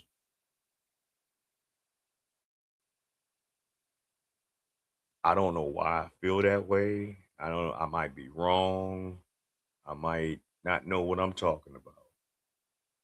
But it is something about men that walk around with whole afros on their face that make me look at them as being soft. SWAFT, soft, like toilet paper. I don't know. I didn't see too many of them. They want to look a certain way, but in reality, they really not that way. I mean, if I'm wrong, hey, it is what it is. But from my observation, men that got these full beards like that, and I ain't saying all, but a large, I mean, the bushy ones. I mean, I know Corey got like that kind of similar, thing with him, but it ain't like how like Harding and some of these other motherfuckers, Rick Ross and, you know, people like that, got them. I didn't, like the damn near whole fucking like half an afro on your face and shit. I ain't about to do all that. Even if it could grow like that. My shit don't grow like that, which I'm kind of glad, because it kind of takes away from my actual features. And I just don't like that look. It's never been my thing. I'm like, why you want all this hair on your face like that? So I'm kind of glad the mines didn't grow like that. But that shit, I don't know, for whatever reason, the men that be caring so much about their beards like that and cultivated in that way where it's all super big and swole and shit, them be the biggest pussies. If I'm wrong, I'm wrong. I mean, but that's just my opinion. If you feel a certain way about it, hey, let me know in the comments. But that's just what I think. I don't think that neither one of them were scared to go at that particular point. If somebody would have actually swung on somebody, I most likely feel like Anton, even a losing manner. I mean, like everybody's watching you on live stream. You got to do something at that point. So if he does try to hit you and, you don't get hurt, or you're incapacitated, you have to do something. So I probably believe that Anton Daniels, if that would have happened, would probably try to defend himself. But then Tariq says this. Little slick shit again about sucking this and sucking that. Corey would have just swung on him and said, hey, man, I'm just going to have to deal with the consequences. But let's be very clear. When Anton got up talking about let's go outside, for cats like him, that's a stalling tactic. Exactly. That's a stalling tactic. If it's up, it's just going to be up right there. All that, hey, let's go over here. Let's go over there. Let me take my shoes off. Hold on. Let me get my coat off. When dudes do all of that stalling. Yeah. Anton wasn't going to do nothing. Let's be clear. All of that, let's go outside. You know what Anton was going to do? Because he had his phone in his hand. He already dialed 9. He was just waiting to dial the 11. If they went outside, Anton would have dialed 911. Let's stop playing. So he said, like, look. Or he would have ran or got his security to try to jump on Corey. But whatever. Listen, and I make this point also. Corey is telling him to say it again, and Anton Daniels is saying, let's go outside. And Tariq says this is a stalling tactic. Now, I never thought about it that way. It makes sense. It could be a stalling tactic. What I felt that Anton Daniels was trying to do at this particular point was to create separation because he was real close. Corey was on him. He sat closer to him to get closer to him, and somebody would only want to get closer to you so they could. I mean, they ain't getting closer to you so they cannot touch you if they need to. So when he says let's go outside, I think that what he's trying to do is create distance for himself.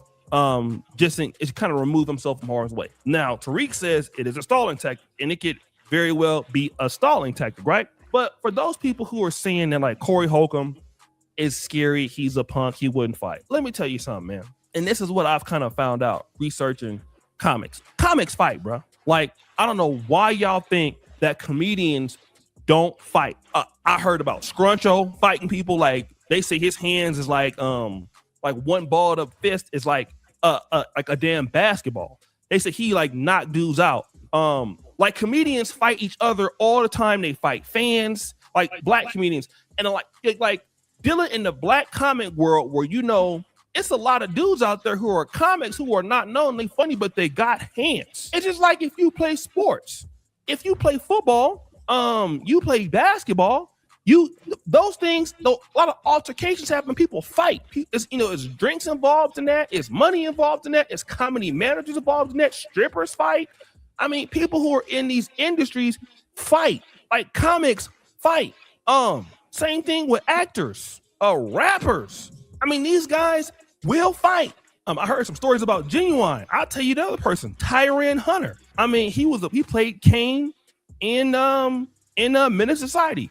These dudes will fight like all day long. Like these are N-words. So if Corey Holcomb was a person that didn't fight, if Corey Holcomb was a person that was like back down, if he ran from confrontations, we would know that by now because comics would be talking about it. Like if he was a person that just, we would know that by now because he been around over 30 goddamn years. I ain't never heard about Corey getting his ass whooped in the streets, at a comedy show, in public, out and about. None. I ain't never heard it. Not at all. And Corey's older than Anton. When I just heard Anton's like 41, I believe. Corey's like a year or two older than me, maybe. At least a year. I'm gonna be 55 this summer. So I know he's at least he's knocking on 60 before me. But that's besides the fucking point. In my old age, don't nobody want this problem. And I'm not saying I'm the baddest man in the world and none of that shit, but nobody is going to give me that problem. I ain't had a fight in almost 25 years. Like, seriously. Half of my years is probably the last time I had a fight. Like, square up fight. And I don't brag on what I do, so I'm not even going to get into all that. But when we get to the age, the ripe age that we are, when we 50 plus, we ain't got time for this shit. We don't have time to deal with these uber sensitive, feminine ass, fucking bitch made ass men. We don't have time for that. I would rather leave you alone than go there. I would rather for you to leave my fucking presence and don't come back no more than to do that. Because what's the point? What's the point in me beating your ass and me putting myself in a situation that could jeopardize my life at that stage in age in my life? You're not worth it. So it's either you get the fuck out my face or you get the fuck out my face. I'm not about to risk what I've built for your peon ass. And in my opinion, and in my humble assessment, in my opinion, Anton Daniels is a peon compared to fucking Corey. On the content creating, on his career path, on his independence, on all that. And I'm not saying that just because Corey's from fucking Chicago. I'm saying that because I've watched this man do his shit for the last 30 plus fucking years.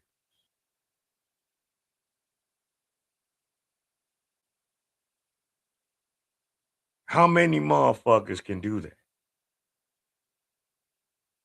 How many people can actually be 100% solid on their own views, mind, conviction, and still do what the fuck they do out here in the world without it stopping?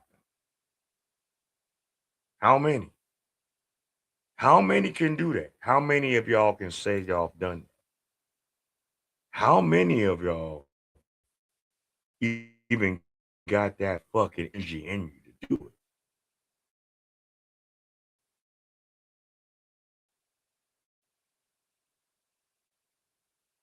How? It's only a few that can. It's only a few. But man, shout out to everybody that tuned in tonight. I hope everyone has had a good night tonight. I was having some other technical difficulties with my sound box that was kind of fucking with my reception. I don't know what the fuck's going on. I'll figure that shit out. Like I say, I'm struggle streaming out here in the world, and but I'm still keeping it 100. You know, but for real, I understand. I understand where everybody's at with the whole debacle of these two brothers having their thing. But I will say this: Anton kept it going when he went on his, twerking tour for the whole week after, going on all these other podcasts talking about, yeah, I whooped Corey's ass, blah blah blah, I'd have fucked him up, blah blah blah. Yeah, you say that shit now, while you thousands of miles away from him now. Why ain't you say that shit when he was right there in your face? Why didn't you repeat what you told him that triggered him? You know, gave him PTSD. Why ain't you why ain't you say it again? What do you have to lose, right? Because obviously you went on the next day and after this past Tuesday talking about how your daughter, you had to pull your daughter out of school because of all this shit that went on. Nigga, that was your fault. That was your fault. And my thing is this: your daughter's underage, right? We all having adult conversations. How did your daughter find out about that? How did your daughter find out about what Corey said about her and her mother? I understand the mom can like have access to this kind of shit. So this is the kind of discussions that y'all have in the house.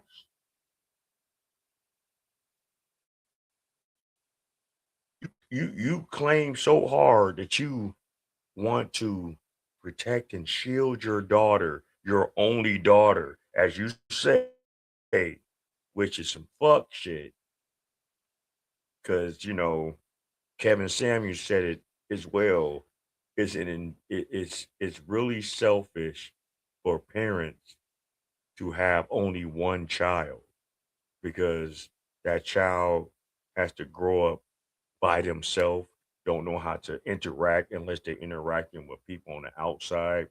And it's always good to have siblings to feed off each other, to love each other, to build bonds with each other. And so if nothing else out here in this world is worth a damn, those siblings can always count on each other. But you made a self-entitled, spoiled little brat. Talking about how you spent millions and millions for her to do this and she's supposed to be in the Olympics and blah, blah, blah, blah, blah. That broad gonna be nuts. Because she didn't have the opportunity to at least even have a sibling and to grow up with, to care for, to care with, to have that person love them and they love her sibling. That's some selfish shit.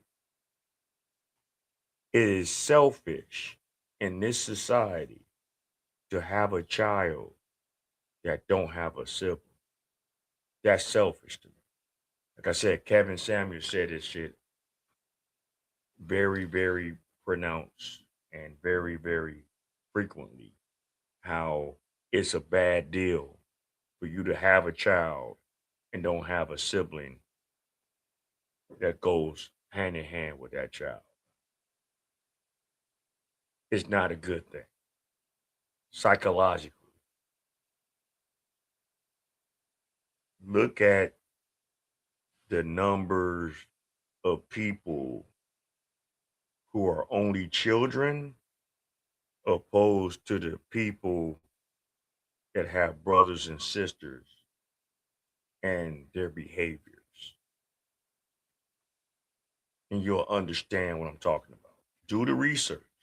I'm not just saying this shit just because I have siblings myself. Hell, I grew up basically, because the age difference between my siblings and me is astronomical. I mean, not really that bad, but you know how my family dynamic is. My siblings are at the age where they could actually be my children. That's the age gap that happened between me and my siblings, but it is what it is with that. My mother had me when she was very young. She was a teenager when she had me. When she had my siblings, she was in her mid, late 20s, early 30s. It's a long time in between. So it is what it is with that. But anyway, I appreciate everyone that has been tuning in. I'm quite sure it's going to be more subject matter of this whole Corey and Anton situation. I know everybody's going to have their own opinions about how they feel about it. My opinion is that, you know, these were two people from two totally different sides of the spectrum that it just didn't work. And Corey took a fashion risk and lost. Not saying that he lost as far as his respect or his ability to make money, but he lost in the sense that he tried to have a discussion with a person that was a polar opposite of him, that had an agenda. And his agenda was to make money off of this bullshit, if he planned it or not. Had nothing to do with building bridges and starting other networks of content and none of that. None of that. Anton did what he did because Anton wanted to do what he did. And then went on a fucking twerking tour, popping his pussy all over the internet.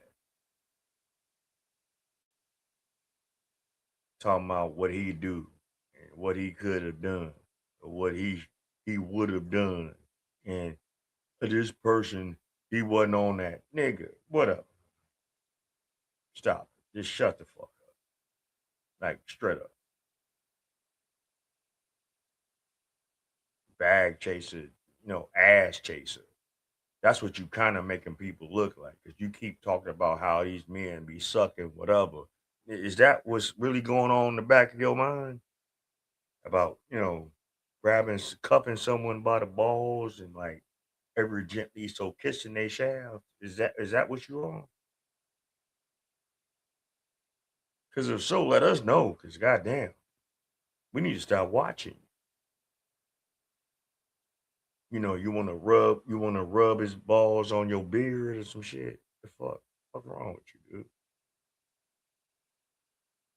dude? Anywho,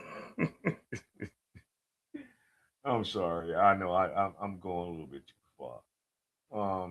I do appreciate everybody that tuned in tonight. I want everybody to have a great remainder weekend. Please try to stay warm. If y'all on the in the Midwest area, we know we've had some below zero temperatures. I hope y'all safe out here. I hope y'all are staying indoors. Stand inside.